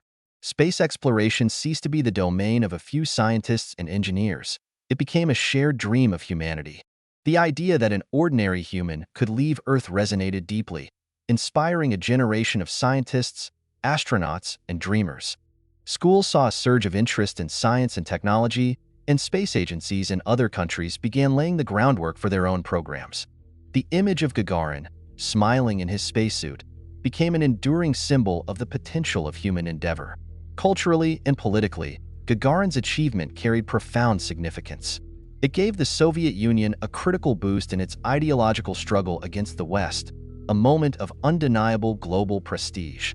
It also highlighted the possibilities of peaceful exploration in a time defined by division and conflict. Gagarin himself became more than just an astronaut. He was a diplomat, traveling the world to share his story and build bridges. He was greeted as a hero in countries across continents, where his humility and warmth won him admiration even in nations wary of Soviet policies. His flight was not just a leap for the Soviet Union. It was a leap for humanity, a reminder that the boundaries dividing nations on Earth seemed small when viewed from the vastness of space. Yuri Gagarin's flight aboard Vostok 1 wasn't just a singular achievement. It became the foundation upon which the entire future of human space exploration was built. By proving that a human could survive the physical and psychological challenges of space travel, the mission validated years of theoretical work and opened the door to ever more ambitious endeavors. Gagarin's brief orbit of Earth demonstrated that humans could adapt to weightlessness, endure extreme G-forces, and navigate the uncharted realm beyond our atmosphere. It gave scientists and engineers the confidence to dream bigger, to imagine missions that would go farther, last longer, and ultimately push the boundaries of what seemed possible. The ripple effects of Vostok 1 were felt in space programs around the world. In the United States, it galvanized NASA to accelerate its efforts, leading directly to the Apollo program and the historic moon landing in 1969. Across Europe, Asia, and beyond, Gagarin's flight inspired nations to invest in their own space capabilities, laying the groundwork for international collaborations like the European Space Agency. Even countries with limited resources began to view space exploration as a marker of progress and prestige, sparking a global interest that persists to this day. Vostok 1 shifted the conversation about space from a niche scientific endeavor to a shared human ambition. Gagarin himself became an enduring symbol of human achievement, transcending the geopolitical tensions of his time. To this day, he is celebrated not only as a Soviet hero but as a global icon, a reminder of what humanity can accomplish when courage and ingenuity converge. His face and name are immortalized in statues, streets, and schools around the world. Each April 12th, people celebrate Yuri's Night, an international event honoring the spirit of exploration and unity that his flight represents. For millions, Gagarin embodies the idea that ordinary people, through extraordinary effort, can accomplish the unimaginable. Vostok 1 also provided critical lessons for the scientific and engineering communities. It revealed the complexities of re-entry dynamics, the physiological effects of microgravity, and the importance of reliable automated systems. These insights informed the design of future spacecraft, making them safer and more capable. Engineers learned how to improve life support systems, optimize spacecraft trajectories, and build redundancies into critical systems. These lessons didn't just benefit Soviet missions. They became part of the shared knowledge that propelled global space exploration forward. The mission also shifted the long-term goals of humanity's presence in space. What began as a race between superpowers evolved into a vision of collaboration and sustainability. The achievements of Vostok 1 laid the groundwork for projects like the International Space Station, where astronauts from former rivals work side by side. It set the stage for discussions about exploring Mars, establishing lunar bases, and pushing humanity beyond Earth's orbit. Gagarin's flight was a first step, but it was also a promise, a testament to the fact that exploration is a continuous journey, one fueled by curiosity, bravery, and the unrelenting desire to know what lies beyond. Yuri Gagarin's brief time in space, though measured in minutes, offered experiences unlike anything humanity had ever known. He described the awe of seeing Earth from orbit, marveling at its vibrant blues and whites contrasted against the black void of space. From his small porthole, he noticed the curvature of the planet and the thinness of the atmosphere, later recounting how fragile and beautiful it appeared. He also remarked on the silence, an eerie, profound stillness that amplified the feeling of isolation and wonder. Yet, for all its beauty, space also tested his body in ways no human had ever encountered. The sensation of weightlessness fascinated him, though it required constant adjustment as even small actions felt foreign. Gagarin's voice was steady during his transmissions, but there was no doubt he was navigating entirely uncharted terrain with nothing but his training and courage to guide him. After the mission, the Vostok 1 spacecraft was retrieved and became a cherished artifact of Soviet history. The descent module, scarred by the intense heat of re-entry, was put on display in museums as a tangible symbol of human ingenuity and triumph. It has since become an object of reverence, a reminder of the moment humanity first left the confines of Earth. The equipment module, which separated during the descent, burned up in the atmosphere. While these physical remnants of the mission hold historical value, the legacy of Vostok 1 extends far beyond its hardware. Despite its celebrated success, the mission is surrounded by lesser-known stories and even some controversies. One such detail is the fact that Gagarin ejected from the spacecraft during descent, landing separately by parachute. While this was standard procedure for Vostok missions, the Fédération Aéronautique Internationale (FAI) initially hesitated to recognize the flight as an official space record, since their rules stipulated that the pilot must land with their spacecraft. Soviet officials, aware of this potential issue, were vague in their early accounts of the landing, creating an air of mystery around the event. Another often overlooked aspect is the narrow margin for error. The spacecraft's re-entry angle had to be precise. Too steep, and Gagarin would have been incinerated. Too shallow, and he could have skipped off the atmosphere and been lost in space. The mission's apparent perfection belied the fragility of its success. The secrecy surrounding the USSR's space program also played a significant role in how the details of Vostok 1 were disseminated. In an era defined by propaganda, Soviet officials controlled the narrative tightly, releasing only curated information that highlighted the mission's triumphs while downplaying or omitting potential risks and failures. The public was told little about the moments of danger during re-entry or the painstaking work that had gone into overcoming countless technical hurdles. Even Gagarin himself, while revered, was subject to this carefully crafted narrative, his story molded to serve the state's goals. It wasn't until years later, as Cold War tensions eased and archives were declassified, that the full extent of the mission's challenges and near misses became widely known. For all its mystery and tightly controlled storytelling, Vostok 1 remains a testament to human determination. Its success was as much about bravery and ingenuity as it was about perseverance in the face of the unknown. The mission's details, both celebrated and obscured, continue to capture the imagination, offering glimpses into a time when humanity took its first tentative steps beyond Earth.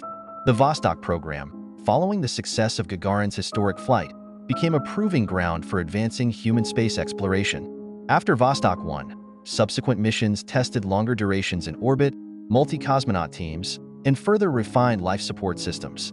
Cosmonauts like German Titov, who spent over 25 hours in space on Vostok 2, pushed the boundaries of human endurance and explored how weightlessness affected the body over extended periods. Each mission built on the lessons of its predecessor, laying the groundwork for the more sophisticated Voskhod and Soyuz programs that would follow. These missions reflected a rapidly evolving understanding of both the technological demands and the human element of space travel, steadily turning what had seemed miraculous into a repeatable process. The parallels between Vostok 1 and NASA's Mercury program are striking, though the approaches taken by the two superpowers often diverged. NASA's first crewed spaceflight, Mercury Redstone 3, sent Alan Shepard on a 15-minute suborbital journey less than a month after Gagarin's flight. Like Vostok, the Mercury capsules prioritized simplicity and reliability, heavily relying on automated systems to ensure the safety of their pilots.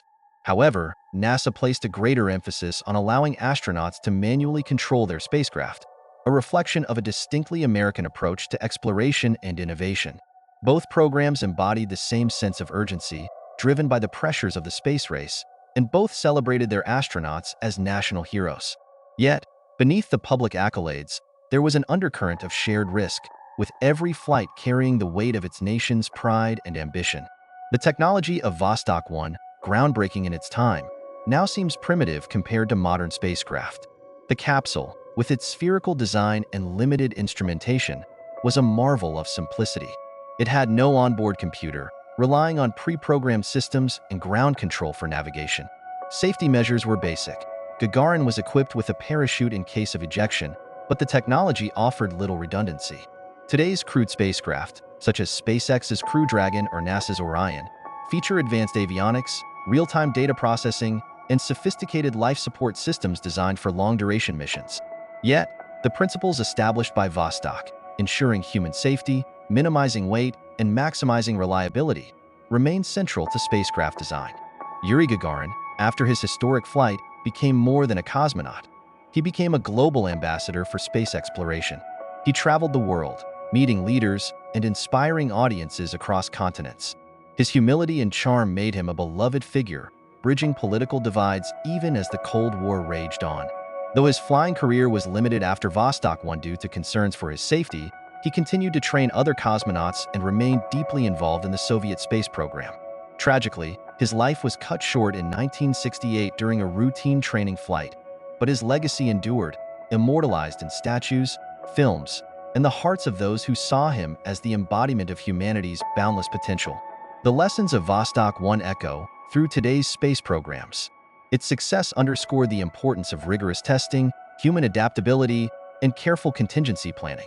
The mission's focus on simplicity and reliability remains relevant, particularly in the design of spacecraft for high-risk environments like Mars. Moreover, Gagarin's journey reminds us that space exploration is as much about the human spirit as it is about technology. It's a shared endeavor, transcending borders and politics, driven by the same curiosity and determination that first propelled him into the cosmos. The legacy of Vostok 1 isn't just in the milestones it achieved. It's in the enduring belief that exploration is a fundamental part of what makes us human.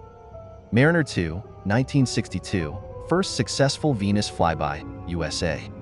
In 1962, at the dawn of space exploration, humanity took a daring leap into the unknown with the launch of Mariner 2. It was a time when the technology we take for granted today was still in its infancy, and the idea of sending a spacecraft to another planet seemed almost like science fiction. Yet, against all odds, Mariner 2 became the first successful interplanetary mission, a testament to human ingenuity and determination. It marked the first time humans reached beyond Earth and touched the realm of another planet, providing a glimpse into the possibilities of space exploration. Mariner 2's survival during its journey to Venus was nothing short of miraculous. Traveling through the vacuum of space, it endured extreme temperatures, radiation, and the unforgiving void, all while relying on the relatively rudimentary technology of the 1960s. Engineers had to develop innovative solutions to protect the spacecraft. It used solar panels to harness energy from the sun, a groundbreaking concept at the time, and carried a radiator to regulate its temperature. These systems, though basic by today's standards, worked harmoniously to keep Mariner 2 operational. It wasn't without challenges. Halfway through its journey, one of its solar panels stopped working, and the spacecraft encountered erratic temperature spikes. Yet it persevered, holding steady on its course to Venus, a feat that required not just engineering brilliance, but also a deep understanding of the unknowns it would face. When Mariner 2 arrived at Venus, it delivered revelations that reshaped our understanding of the planet. Before the mission, Venus was often called Earth's twin due to its similar size and proximity. Many imagined it as a lush, tropical world. But Mariner 2 dispelled these illusions. It discovered that Venus's surface was an inferno, with temperatures hot enough to melt lead, far too hostile for life as we know it. Its dense atmosphere was composed mostly of carbon dioxide, with crushing pressures and no hint of the oceans once hypothesized. This was a sobering moment for humanity, realizing that the universe might not be as hospitable as we'd hoped, but it also deepened our curiosity and hunger to understand the cosmos. The sheer distance of over 34 million kilometers made the feat of gathering data extraordinary. Mariner 2 had to rely on its onboard instruments to measure Venus's temperature, atmospheric composition, and magnetic field from afar. It used radio waves to transmit this data back to Earth, with signals that took minutes to traverse the vast expanse of space. On Earth, enormous antennas tracked these faint whispers from the spacecraft, decoding them into valuable scientific information. This delicate dance of technology and precision ensured that every byte of data made its way home, despite the staggering challenges of distance and interference. That this mission occurred in 1962 makes its success all the more remarkable. It was an era when computers filled entire rooms, and space travel was still in its infancy. The engineers and scientists behind Mariner 2 worked with slide rules, hand-drawn blueprints, and an unshakable belief in the possibility of achieving what had never been done before. Their triumph was not just technical but symbolic, representing humanity's resilience and vision. It was a moment of collective wonder and pride, proving that with determination and creativity, we could extend our reach beyond the confines of our planet and begin to unravel the mysteries of the universe. Mariner 2 was a marvel of its time, equipped with instruments that reflected the ambitious curiosity of the people who built it. On board, it carried a suite of scientific tools carefully chosen to study Venus, and the space it traveled through. It had a microwave radiometer and an infrared radiometer, both designed to measure the temperature of Venus's atmosphere and surface, providing critical insights into the planet's extreme environment. A cosmic dust detector captured information about the tiny particles floating in space, while a charged particle experiment studied solar wind and its interactions with interplanetary space. There was also a magnetometer to measure Venus's magnetic field, or the lack thereof, and an ion chamber to assess cosmic radiation. Each instrument was a testament to human ingenuity, pushing the boundaries of what could be miniaturized, automated, and sent millions of kilometers away from human hands. To power these instruments and keep the spacecraft alive, Mariner 2 relied on solar energy.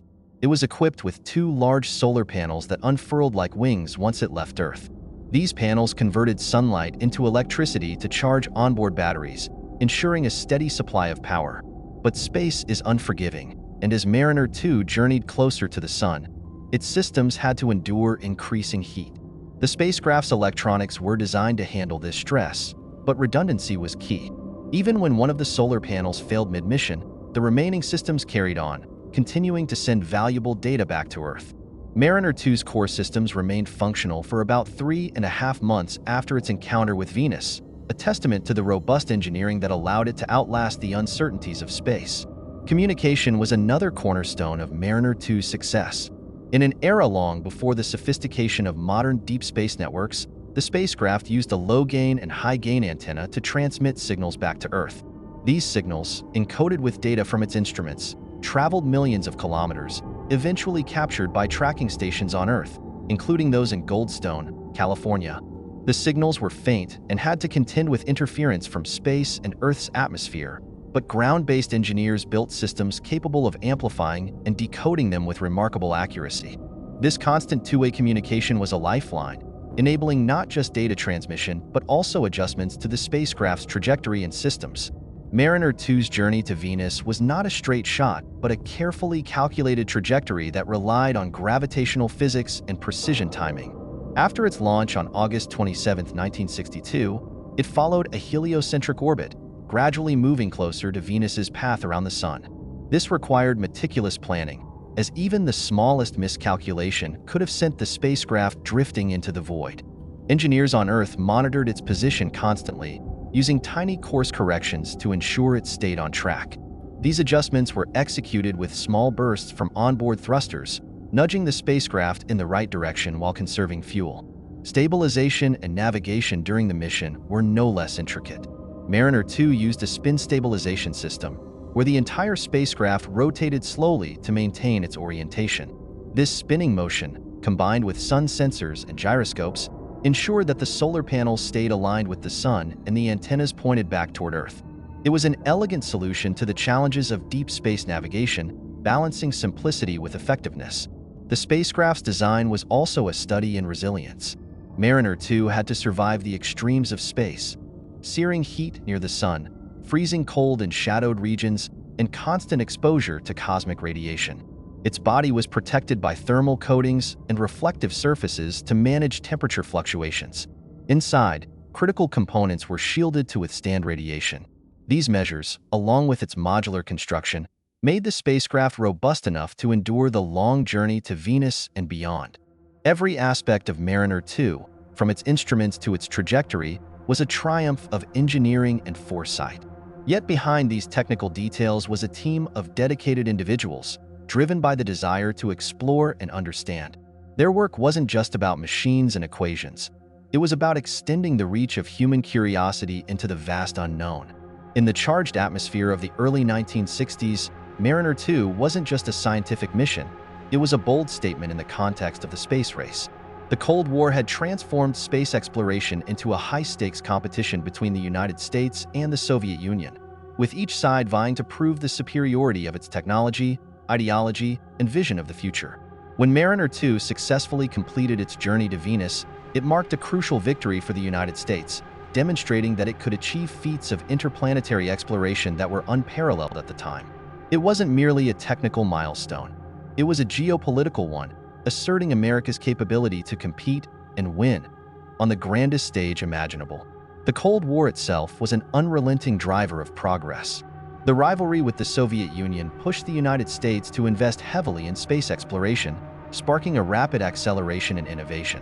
Sputnik, the first artificial satellite, had been launched by the Soviets just 5 years earlier, shocking the world and igniting a sense of urgency in the United States. By the time Mariner 2 was conceived, the Soviets had already sent the first human, Yuri Gagarin, into space. For the United States, achieving interplanetary exploration was about more than scientific discovery. It was about restoring prestige and proving that its technological prowess could outpace that of its rival. Mariner 2's success wasn't just an American victory. It was a message to the world that the United States was determined to lead in the exploration of space. This triumph, however, didn't come easily. Mariner 2 stood on the shoulders of previous attempts, many of which ended in failure. Just weeks earlier, its twin, Mariner 1, had suffered a disastrous launch failure, veering off course due to a single programming error. The rocket carrying it was destroyed mid-flight, a humiliating setback for NASA at a time when every failure seemed to amplify the Soviet Union's dominance. Yet, instead of being disheartened, the engineers and scientists behind the Mariner program doubled down. They scrutinized every detail of Mariner 2, ensuring that the flaws that doomed its predecessor wouldn't be repeated. Mariner 2 became a symbol of resilience, a reminder that progress often comes through perseverance and learning from mistakes. The mission also owed its success to a series of advancements in space exploration that had been hard-won over the preceding years. Rockets capable of escaping Earth's gravity had only recently become reliable, and the Atlas Agena launch vehicle used for Mariner 2 represented the culmination of years of refinement. Equally critical was the development of communication and tracking systems that could maintain contact with a spacecraft millions of kilometers away. Advances in materials science allowed for spacecraft components that could withstand the harsh conditions of space, while computer technology, though primitive by modern standards, enabled precise calculations for navigation and instrument control. These innovations didn't just make Mariner 2 possible, they laid the foundation for decades of interplanetary exploration to come. Ultimately, Mariner 2 was a product of its time, born from a mix of rivalry, ambition, and an unyielding belief in the power of exploration. It was more than a machine. It was a reflection of humanity's desire to reach beyond the familiar and confront the unknown, even in the shadow of geopolitical tension. For the team that built it and the nation that supported it, Mariner 2 was proof that the challenges of the present could be overcome by the promise of the future. On the morning of August 27, 1962, at Cape Canaveral, Florida, a powerful Atlas Agena rocket thundered to life, carrying Mariner 2 aloft. This moment, though brief, was the culmination of years of meticulous planning, collaboration, and sleepless nights. The launch site, a place that had witnessed both triumphs and crushing failures, became a stage for humanity's daring leap toward another world. The rocket's ascent wasn't just a technical feat. It was the start of a voyage filled with uncertainty, as engineers and scientists watched their creation leave Earth with equal parts hope and trepidation. Planning the Mariner 2 mission required an extraordinary level of precision, especially in an era when computer power was limited to room-sized machines. Every aspect of the mission had to be choreographed months in advance. The launch window was calculated to ensure that Mariner 2 would intercept Venus as both planets moved along their orbits around the Sun. Engineers carefully modeled the spacecraft's trajectory, balancing the pull of gravity from the Sun, Earth, and Venus itself. Every subsystem, from propulsion to communication, was tested and retested, while the team worked to ensure the spacecraft could survive the harsh conditions of space. When Mariner 1's failure cast a shadow over the program, the urgency to perfect Mariner 2 became even greater. Once in space, the journey wasn't a straight line. Mariner 2 followed a heliocentric path, looping around the Sun to meet Venus. This trajectory was guided by the laws of orbital mechanics, but required occasional adjustments to stay on course. Mid-course corrections were executed using small thrusters, which fired in precise bursts to tweak the spacecraft's path. These adjustments were calculated from Earth, based on tracking data received from the spacecraft. Commands to fire the thrusters were sent as signals traveling millions of kilometers, a delicate interplay of timing and technology. The success of these corrections highlighted the team's ability to navigate with astonishing accuracy, despite the vastness of space. Throughout the mission, key milestones marked Mariner 2's progress and brought moments of cautious celebration. The first milestone was the flawless deployment of the spacecraft after it separated from the rocket, as its solar panels unfolded and instruments powered on. Days later, the first signals were received, confirming that Mariner 2 was alive and operational. As the spacecraft approached Venus, anticipation grew among the mission team. On December 14, 1962, Mariner 2 reached its closest point to the planet, just 34,773 kilometers above its surface. This flyby was the pinnacle of the mission, as the spacecraft's instruments gathered and transmitted data about Venus's atmosphere, surface conditions, and surrounding environment. Each signal received on Earth carried with it the weight of months of work, fulfilling the mission's purpose. The final milestone came as Mariner 2 continued its journey, still transmitting valuable data even after its primary mission was complete. Though it eventually fell silent, the spacecraft had already achieved what once seemed impossible. For the people who had poured their expertise and passion into the mission, Mariner 2 wasn't just a distant machine. It was a bridge to another world, a triumph of human ingenuity, and a reminder of what could be achieved when the will to explore outweighed the fear of failure. When news of Mariner 2's success reached the scientific community, the reaction was one of exhilaration and profound respect. For researchers who had dedicated their careers to studying the planets, this was a watershed moment. Finally, after centuries of ground-based observations, humanity had directly measured the conditions of another world. Scientists pored over the data, eager to understand Venus in ways that had only been imagined before. The radiometer readings shattered long-held assumptions, revealing that Venus was not a tropical paradise but a furnace, with surface temperatures soaring beyond 400 degrees Celsius. It was a stark reality check, reshaping planetary science and expanding the framework for understanding other planets. Mariner 2's findings also sparked a wave of questions about why Venus, so similar to Earth in size and position in the solar system, had evolved so differently, a mystery that would drive research for decades. For the public, Mariner 2 was a symbol of progress and possibility. In the United States, people followed its journey with growing anticipation, buoyed by the idea that their nation was pushing the boundaries of exploration. The mission arrived at a time when the space race was a daily feature of the news, and Mariner 2's success offered a sense of collective pride. Globally, the achievement was recognized as a milestone for humanity, transcending national borders even as it highlighted the competitive spirit of the era. While not as emotionally stirring as human spaceflight, the mission captured imaginations by proving that even distant planets could be within reach. It was a reminder of humanity's shared curiosity and the potential for science to unite rather than divide. For NASA, Mariner 2 was more than a victory, it was a stepping stone. The lessons learned from the mission directly influenced the design and execution of future planetary exploration programs.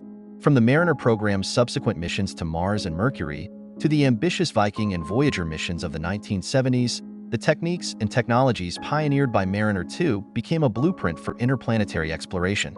It demonstrated the feasibility of robotic spacecraft as cost-effective and reliable tools for exploring other worlds, cementing their role in NASA's long-term strategy. The reaction in the Soviet Union was, understandably, more subdued. The USSR had enjoyed several high-profile space victories by 1962, from Sputnik to Gagarin's historic orbit, but Mariner 2 exposed a gap in their interplanetary capabilities. Although the Soviets had attempted Venus missions before, they had not yet achieved the same level of success. While official responses were muted, the achievement would have undoubtedly spurred the USSR to redouble its efforts in planetary exploration, contributing to the intense competition that drove both nations to innovate at an unprecedented pace. Mariner 2's most enduring legacy was its contribution to our understanding of Venus. The data it returned painted a picture of a hostile, alien world, fundamentally unlike Earth despite their similarities in size and proximity to the Sun. This knowledge reframed Venus as a cautionary tale about the power of greenhouse gases long before climate change became a pressing global issue. By revealing the planet's thick carbon dioxide atmosphere and crushing surface pressures, Mariner 2 provided the first clues about the delicate balance required for habitability. These revelations deepened humanity's appreciation for the complexity of planetary evolution and the uniqueness of Earth, sparking an intellectual curiosity that continues to drive planetary science today. Mariner 2 set the stage for the golden age of interplanetary exploration, proving that robotic spacecraft could venture beyond Earth and return invaluable scientific data. Its success gave NASA confidence to pursue increasingly ambitious missions, showing that even the vast distances of space could be navigated with precision. This triumph wasn't just about reaching Venus. It was about demonstrating that humanity could design machines capable of functioning autonomously in the most extreme environments.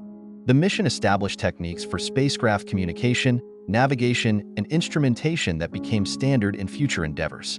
From the Mariner missions to Mars, to the Voyager probes exploring the outer planets, to the ongoing studies of Venus with modern orbiters, the principles validated by Mariner 2 have echoed through decades of exploration.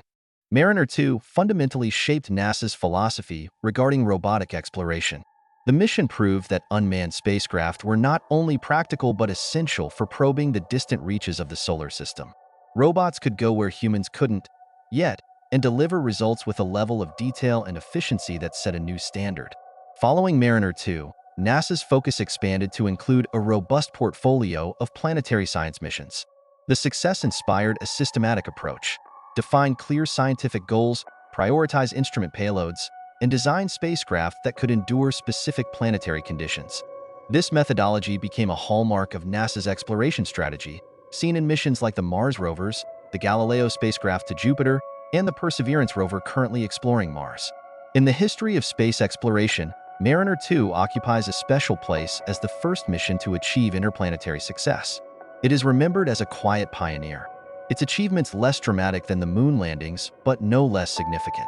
The spacecraft's journey to Venus proved that the cosmos wasn't an unreachable void but a domain that could be studied and understood. Museums and educational institutions often celebrate Mariner 2 as a trailblazer, with models and exhibits preserving its legacy. The mission continues to inspire not only engineers and scientists, but also the public, who see in it a reflection of humanity's ability to overcome challenges and achieve what once seemed impossible. Even decades later, the discoveries made by Mariner 2 remain relevant to Venus studies.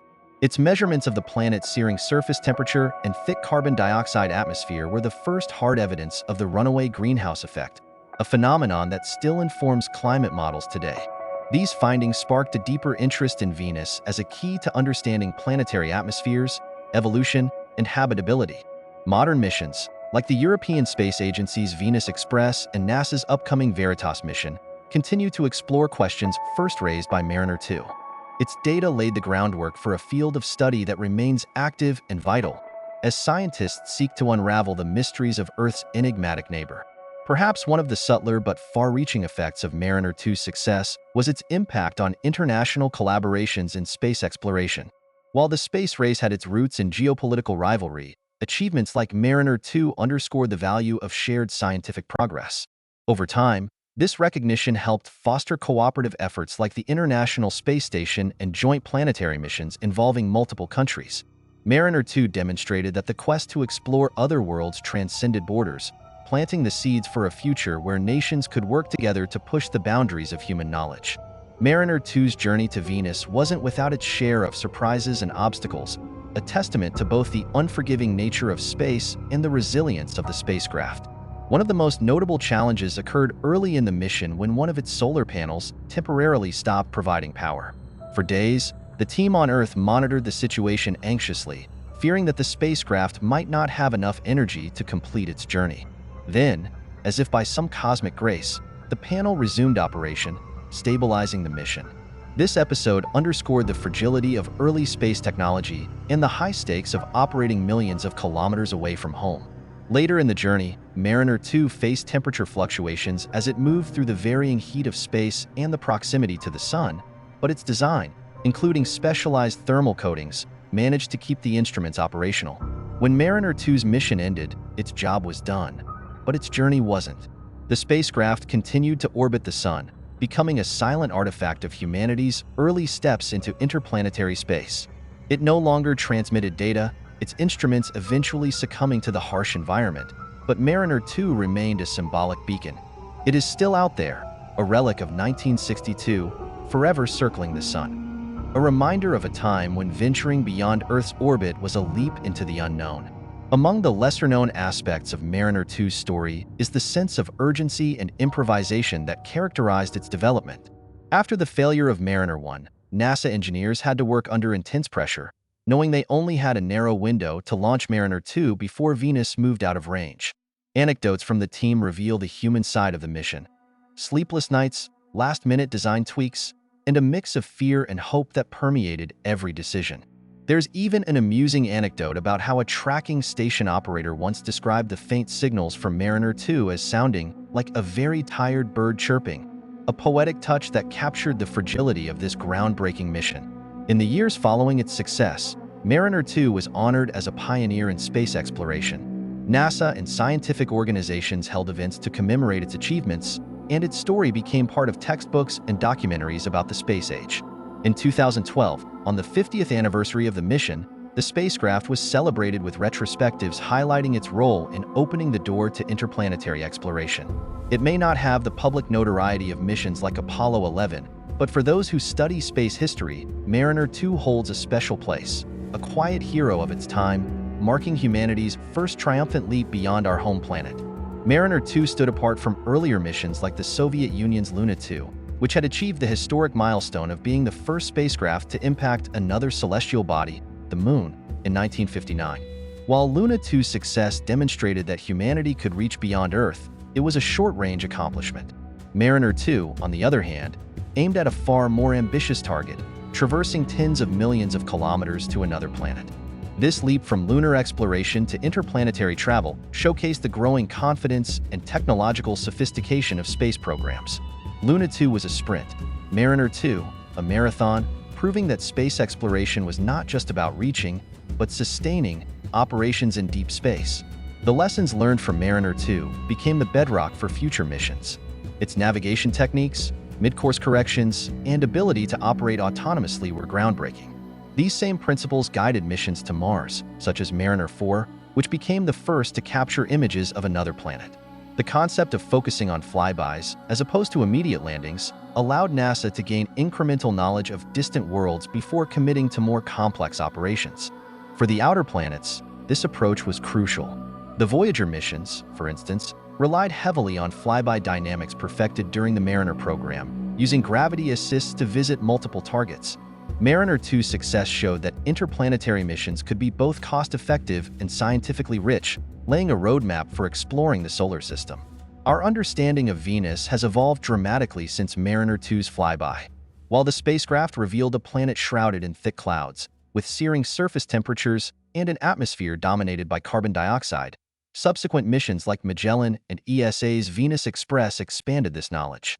Radar imaging exposed Venus's rugged surface, dominated by volcanoes and tectonic activity, while atmospheric probes discovered winds with hurricane-like speeds in the upper layers. Modern missions have begun exploring the possibility of microbial life in the more temperate regions of Venus's upper atmosphere, a hypothesis far removed from the initial view of Venus as a lifeless inferno. The foundational data from Mariner 2, however, remains a cornerstone in this ongoing story, as it provided the first glimpse into a planet that, while superficially Earth-like, is profoundly alien. The Mariner program as a whole was a series of stepping stones in humanity's exploration of the inner and outer planets. Following Mariner 2, Mariner 4 became the first to capture close-up images of Mars, forever altering perceptions of the red planet. Mariners 9 and 10 further pushed the boundaries, with Mariner 9 becoming the first spacecraft to orbit another planet and Mariner 10 using a gravity assist technique to visit both Mercury and Venus. Each mission built upon its predecessors, refining instruments, improving spacecraft durability, and expanding humanity's reach into the solar system. Mariner 2's success was the spark that illuminated a path for this unprecedented string of accomplishments. Flybys, while simpler than landing missions, come with their own set of challenges. They are fleeting encounters, requiring extraordinary precision in both trajectory and timing to ensure the spacecraft passes close enough to gather meaningful data. Unlike landers, which can take their time to study a localized area, flybys must collect all their data in a matter of hours, or even minutes, while moving at tens of thousands of kilometers per hour. Communication delays add to the difficulty, as commands sent from Earth can take minutes to reach the spacecraft, leaving no room for real-time adjustments. Despite these limitations, flybys have proven to be invaluable for reconnaissance, offering a broad view of planetary systems and paving the way for the more focused studies of orbiters and landers. Mariner 2's success in navigating these challenges set the standard for what flybys could achieve, turning what was once a daring experiment into an essential tool of space exploration. Apollo 11, 1969, first human landing on the Moon, USA. The Apollo 11 moon landing in 1969 marked one of humanity's most defining moments, not just for its technical brilliance, but for what it represented: the triumph of determination, ingenuity, and a united sense of purpose. For centuries, the moon was a distant, unreachable companion in the night sky, a symbol of mystery and wonder. To land on it was to bridge the gap between the imaginable and the impossible, transforming humanity from earthbound dreamers into interplanetary explorers. What made this moment extraordinary was not just the achievement itself, but the context in which it occurred. The Cold War fueled a fierce space race between the United States and the Soviet Union, and the pressure to prove technological superiority was immense. Yet, beyond politics, this mission was deeply human, a testament to the capacity for teamwork, innovation, and courage. It wasn't just engineers and astronauts who made this possible. It was the work of hundreds of thousands of people, from mathematicians like Katherine Johnson to seamstresses who sewed the spacesuits by hand. It was the collective effort of a global community that dared to reach for something greater. When Neil Armstrong, Buzz Aldrin, and Michael Collins embarked on their journey, they carried the weight of those hopes and the very real possibility of failure. The odds of success were daunting. NASA estimated only a 50% chance of returning the crew safely to Earth. The risks were everywhere. The spacecraft's systems could malfunction, the lunar module could crash during descent, or the crew could become stranded on the moon with no way home. President Nixon even had a speech prepared in case the mission ended in tragedy. Every second of the mission was a gamble, requiring precision and nerves of steel. When Armstrong stepped onto the lunar surface and said, "That's one small step for a man, one giant leap for mankind," those words resonated not just because of their eloquence, but because they embodied the enormity of the achievement. They weren't just his words, they were humanity's. Millions around the world heard them live, many huddled around grainy television screens or radios, experiencing a shared sense of awe and connection. In that moment, borders, politics, and conflicts seemed to dissolve, replaced by a collective realization of our shared humanity and our ability to transcend limits. For those who watched the event unfold in real time, it was unforgettable. People described the feeling as surreal, a mix of pride, disbelief, and overwhelming emotion. It was a moment that made the vastness of space feel just a little smaller and reminded everyone that we are capable of extraordinary things when we work together. Those who lived through it often recall where they were, what they felt, and how they marveled at the sight of two figures moving on the surface of another world. It wasn't just history being made. It was a glimpse of what the future could hold. The Apollo 11 spacecraft was an intricate assembly of cutting-edge technology, designed to achieve a mission so complex that it bordered on the improbable. At its heart were two main modules, the Command Module Columbia and the Lunar Module Eagle. Columbia, shaped like a cone, served as home and control center for the astronauts during their journey to and from the moon. It housed the crew, protected them from the vacuum of space, and contained navigation and communication systems essential for the mission. The Lunar Module, Eagle, was a marvel of minimalist design, built specifically to land on the moon and return to lunar orbit. It had two stages, a descent stage with landing gear and propulsion systems for the moon landing, and an ascent stage to lift the astronauts back to Columbia. Getting these components to the moon required the immense power of the Saturn V rocket. Towering over 360 feet tall, Saturn V was the most powerful rocket ever built, a behemoth of engineering designed to generate 7.6 million pounds of thrust at liftoff. Its three stages worked in perfect sequence, shedding mass as they burned through fuel, accelerating the spacecraft to over 24,000 miles per hour to break free from Earth's gravity. The precision required to align the rocket's trajectory with the moon's orbit was staggering, as even minor miscalculations could have doomed the mission. Inside the spacecraft, the astronauts depended on a complex life support system to stay alive in an environment hostile to human life. Oxygen tanks and water supplies kept them breathing and hydrated, while carbon dioxide scrubbers ensured the air remained breathable. Temperature regulation was critical, as the spacecraft needed to withstand extreme shifts between the searing heat of sunlight and the freezing cold of lunar night.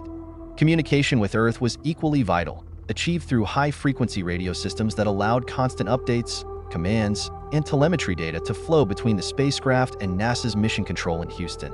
Central to the mission's success was the Apollo Guidance Computer, a revolutionary piece of technology for its time. With less processing power than a modern smartphone, it nevertheless provided precise navigation and control, guiding the spacecraft through critical maneuvers. The astronauts relied on its readouts, but it wasn't infallible. During the descent to the moon, an overloaded computer generated alarms, forcing quick decision-making from both the crew and engineers on the ground. It was a moment of tension, but their training and trust in the system paid off. The mission wasn't just about landing, it was also about discovery. The astronauts carried scientific instruments like seismometers to study lunar quakes and retroreflectors to measure the moon's distance from Earth with pinpoint accuracy. They also collected 47 pounds of lunar rock and soil samples, which scientists later studied to unlock secrets about the moon's origins and the early solar system. The final moments of the landing were fraught with challenges. As Eagle descended, Armstrong and Aldrin realized their planned landing site was strewn with boulders and craters. Armstrong had to manually pilot the module to a safer spot, his pulse racing as fuel levels dropped dangerously low. With only seconds to spare, he guided Eagle to a smooth landing. The tension in mission control was palpable, and when the words, "The Eagle has landed," came through, there was an eruption of relief and joy. These were not just technical hurdles, they were human moments filled with risk, ingenuity, and triumph. The Apollo program was born out of a time when the world's greatest powers were locked in a Cold War, and the struggle for dominance extended beyond Earth's surface into the uncharted expanse of space. The space race between the United States and the Soviet Union wasn't just about rockets and satellites. It was a battle of ideologies, a way to prove whose system, capitalism or communism, was superior. When the Soviets launched Sputnik in 1957, the first artificial satellite, it sent shockwaves through the United States, shaking its confidence and igniting fears of Soviet technological supremacy. The stakes were raised further when Yuri Gagarin became the first human in space in 1961. For America, winning the space race became not just a matter of prestige, but a demonstration of its ingenuity, resilience, and vision. Amid this backdrop, President John F. Kennedy delivered his famous speech to Congress in May 1961, challenging the nation to land a man on the moon and return him safely to Earth before the decade was out. Kennedy's words weren't just a call to action. They were a bold declaration of intent, setting a seemingly impossible goal at a time when America's space program was still in its infancy.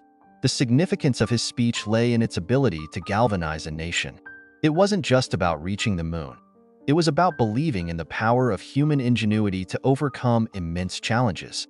His vision tapped into a uniquely American spirit of ambition and optimism, inspiring a generation to push boundaries and dare greatly. Apollo 11 became a symbol of the technological and political ambitions of the 1960s, a decade defined by rapid progress and profound upheaval. The same era that saw the civil rights movement, the Vietnam War, and cultural revolutions also witnessed unprecedented advances in science and engineering. Space exploration became a focal point of national pride, and NASA's engineers, scientists, and astronauts worked tirelessly to transform Kennedy's vision into reality. The mission embodied the decade's ethos, a blend of audacious dreaming and unrelenting effort. But Apollo 11 didn't emerge in isolation. It stood on the shoulders of NASA's earlier Gemini and Mercury programs, which laid the groundwork for success. The Mercury missions were America's first steps into space, proving that humans could survive and work in the harsh conditions beyond Earth's atmosphere. The Gemini program built on this foundation, introducing vital technologies and techniques, such as spacewalks, orbital rendezvous, and docking that would be essential for a lunar mission. These programs also provided critical experience for astronauts and mission planners, allowing them to refine procedures and address the countless unknowns of space travel.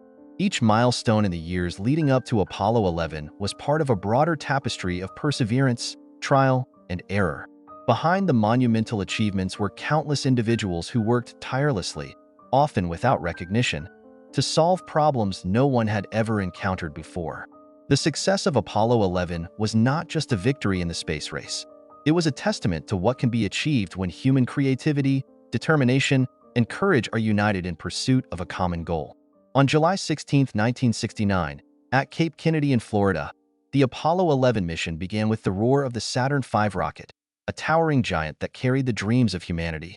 The rocket ignited with a force that shook the Earth, propelling the spacecraft and its 3 astronauts, Neil Armstrong, Buzz Aldrin, and Michael Collins, into the sky. The launch pad, surrounded by spectators who had traveled from far and wide, was filled with awe, anxiety, and hope. As the rocket ascended, shedding its stages in a carefully orchestrated sequence, it marked the first steps of a journey that had been years in the making. The mission itself was broken into precise stages, each critical and rehearsed countless times. The crew's preparation was as grueling as it was essential.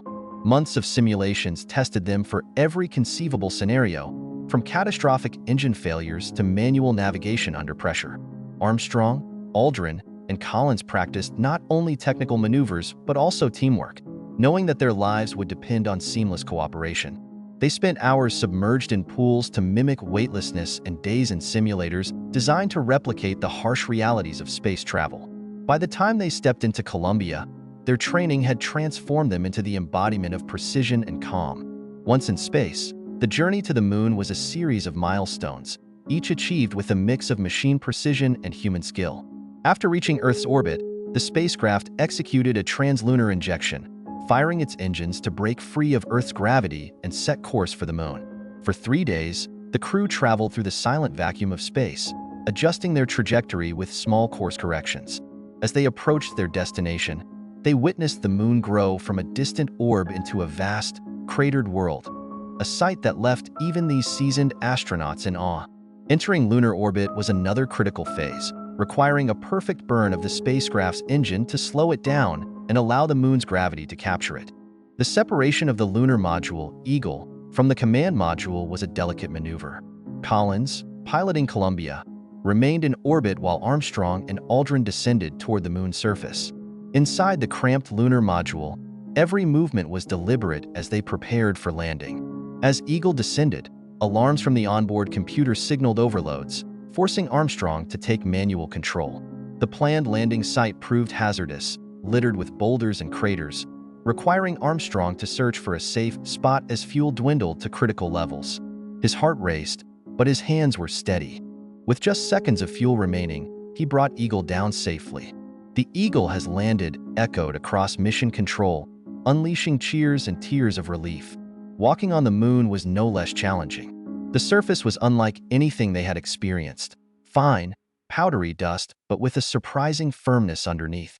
Armstrong and Aldrin had to carefully balance themselves in the reduced gravity while managing their bulky suits and life support systems. Every step was deliberate, every movement calculated, as they set up scientific instruments, collected samples, and marveled at the stark beauty around them. The harsh sunlight, unfiltered by an atmosphere, cast sharp shadows that made judging distances tricky, and the extreme temperatures tested their equipment to the limit.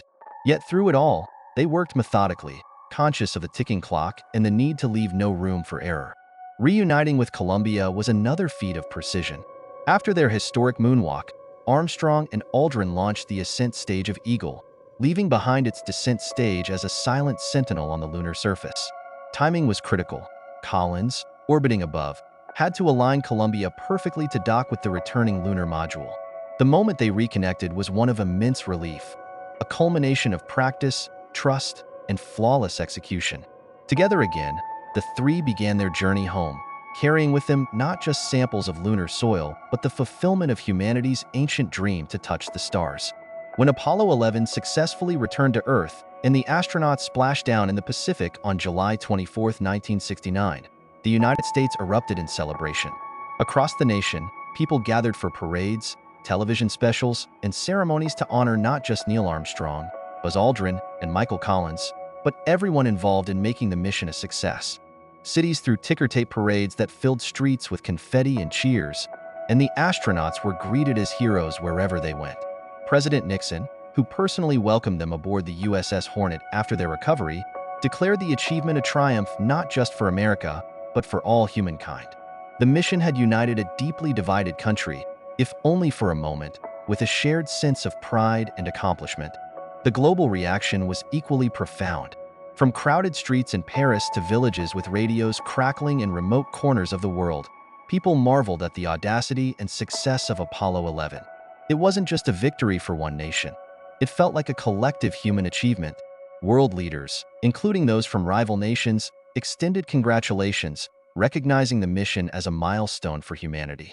In some places, The moon landing even took on spiritual or philosophical significance, sparking reflections on our place in the universe. The grainy images of Armstrong's first steps on the lunar surface were broadcast worldwide, and for a fleeting moment, billions of people looked up at the moon, knowing that for the first time in history, it had been touched by human hands. The cultural impact of the moon landing was immense. It became a symbol of what was possible when science, imagination, and determination converged. In the years that followed, the event inspired countless works of art, literature, and music. Films and books about space exploration proliferated, blending fact and fiction to fuel public fascination. The phrase, "if we can put a man on the moon," became shorthand for overcoming challenges, a reminder that humanity could achieve the seemingly impossible. The moon itself, once a distant celestial object, transformed into a tangible place, a world that humans had reached, studied, and walked upon. Politically, the mission had immediate ramifications. For the United States, it was a powerful statement of technological and ideological leadership during the Cold War. The success of Apollo 11 reinforced America's position as a global superpower, demonstrating that its democratic system could achieve extraordinary feats. Diplomatically, the mission was used as a gesture of goodwill. Lunar samples were shared with nations around the world, including adversaries, as tokens of peace and collaboration. The plaque left on the moon, "We came in peace for all mankind," was not just symbolic. It underscored the mission's broader significance as a moment that transcended earthly divisions. Perhaps the most lasting impact of the moon landing was its ability to inspire future generations. Young people who watched the event unfold were often moved to pursue careers in science, engineering, and exploration. The image of astronauts standing on the lunar surface, framed by the endless black of space, ignited dreams of venturing further, to Mars, to other stars, and beyond. Even decades later, the legacy of Apollo 11 continues to shape how we think about space exploration, reminding us that with vision, courage, and collaboration, humanity is capable of extraordinary things. Apollo 11 wasn't just a momentary triumph. It became the cornerstone for the future of human space exploration. The mission proved that landing on another world was possible, transforming what had once been a fantastical dream into an achievable goal. It set a standard of ambition, technical ingenuity, and international cooperation that continues to influence space programs today. The technologies developed for Apollo, everything from spacecraft navigation to life support systems, became the foundation for subsequent missions, while its success emboldened humanity to imagine even greater possibilities. It's no exaggeration to say that without Apollo 11, the conversations about Mars exploration and deep space travel we're having today might still be confined to science fiction. Scientifically, Apollo 11 fundamentally changed how we understand the moon. The 47 pounds of lunar rocks and soil brought back by the astronauts provided invaluable data, revealing that the moon was formed from debris resulting from a colossal impact between Earth and a Mars-sized body billions of years ago. These samples showed that the moon's surface had been shaped by volcanic activity and constant bombardment from meteoroids. Insights gleaned from Apollo 11 helped scientists unravel the history of our solar system and refine theories about planetary formation. The mission also demonstrated how robotic and human exploration could work together. Robots can scout and measure, but humans bring intuition, adaptability, and the ability to make on-the-spot decisions. The moon landing forever altered humanity's aspirations for space exploration.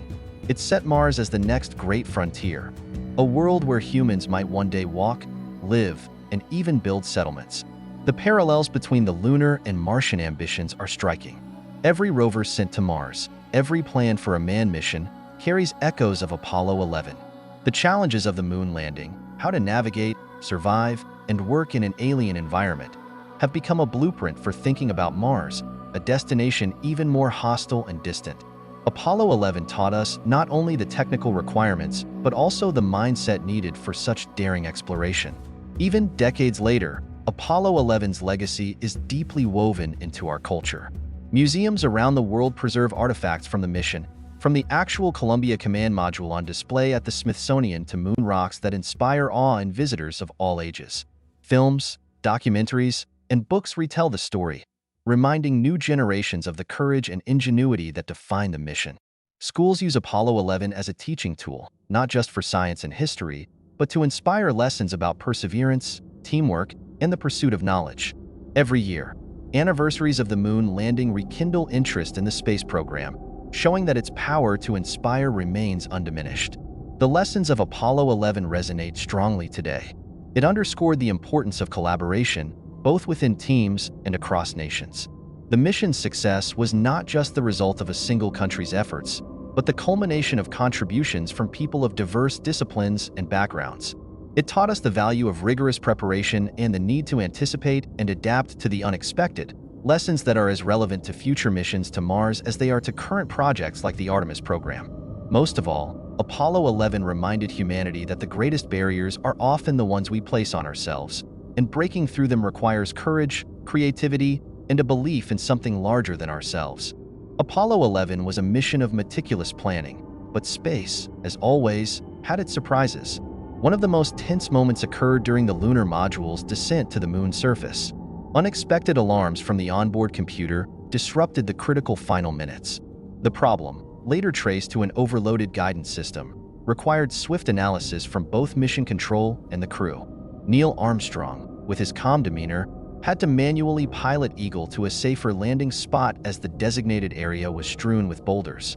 With fuel running perilously low, every second stretched into eternity for those watching. The precision and trust in human judgment turned what could have been a mission-ending crisis into one of its most defining triumphs.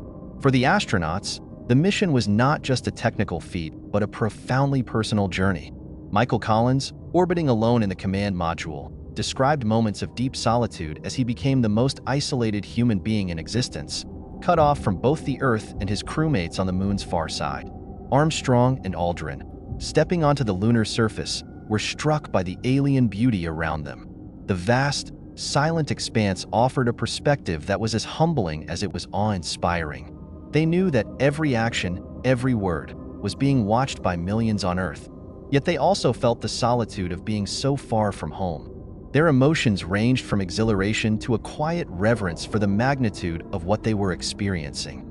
The artifacts left on the moon reflect both the mission's historic and human elements.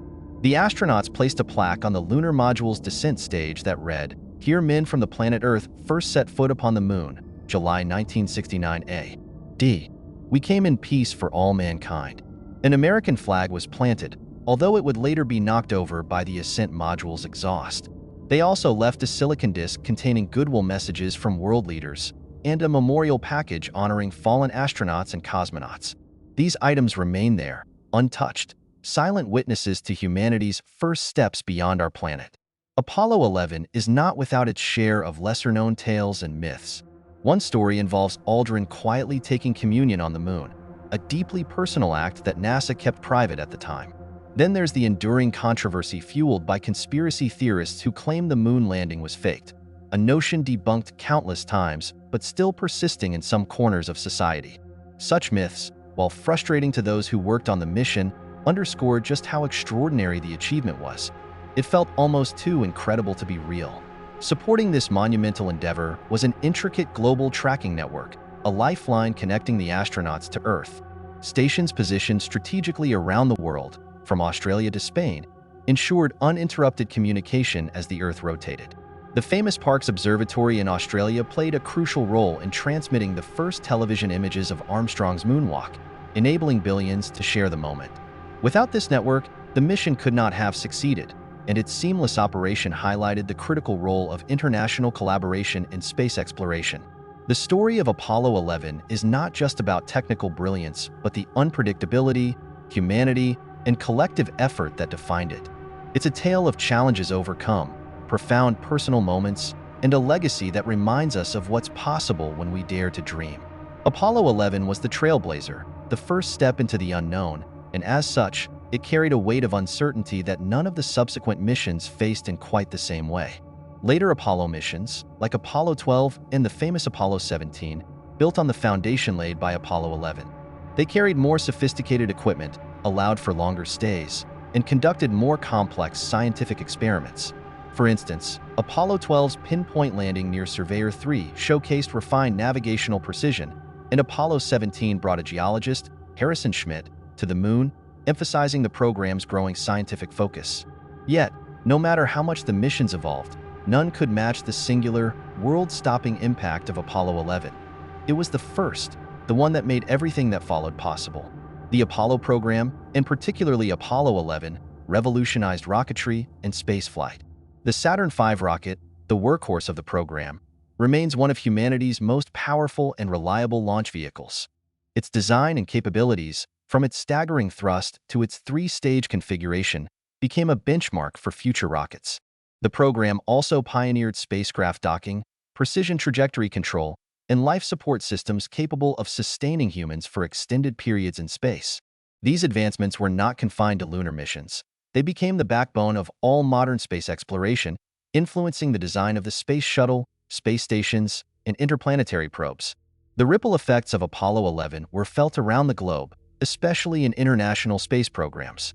For the Soviet Union, it marked a turning point in the space race, one that spurred renewed efforts even as their lunar ambitions ultimately faltered. For Europe, Japan, and later China and India, the moon landing demonstrated what could be achieved through large-scale collaboration, fostering the growth of their own space agencies. The European Space Agency, ESA, and other programs benefited from lessons in systems engineering and international coordination, much of it inspired by the Apollo program's success. Efforts to return humans to the moon in the 21st century have become a priority once again. NASA's Artemis program aims to establish a sustainable presence on the moon, focusing on long-term exploration and the development of technologies for deeper space missions. Unlike Apollo, Artemis involves international partnerships, with contributions from ESA, Japan, and private companies. This renewed interest is driven not just by the desire to explore, but also by the moon's potential resources, such as water ice, which could be used to support life and produce fuel for future Mars missions. The goal now isn't just to visit, but to stay and build. The connections between Apollo 11 and current efforts for Mars exploration are striking. Apollo proved that humans could venture to other worlds, face unknown challenges, and return safely, a foundational lesson for Mars. The logistical complexities of traveling to Mars, from life support systems to radiation protection and precision landings, all trace their roots to the Apollo program. The spirit of Apollo lives on in every rover that has scouted Mars, every probe sent to the outer planets, and every blueprint for a future crewed Mars mission. Just as Apollo 11 turned the moon from an object of wonder into a reachable destination, its legacy inspires us to transform Mars from a distant goal into humanity's next home. And so, the journey through the early space age comes to an end, an era that transformed humanity's gaze from the Earth beneath our feet to the infinite possibilities above. These first steps into the void weren't just technological triumphs. They were acts of imagination, courage, and a belief in the impossible. They set the stage for every cosmic leap that followed. Thank you for joining me on this trip through history. If you enjoyed wandering the quiet corners of our universe today, don't forget to leave a like. It's a small click for you, but a giant leap for this channel. And if you'd like to keep exploring the mysteries of space, time, and everything in between, hit that subscribe button. Until next time, keep dreaming big, because the universe is quieter and far more fascinating when you listen closely.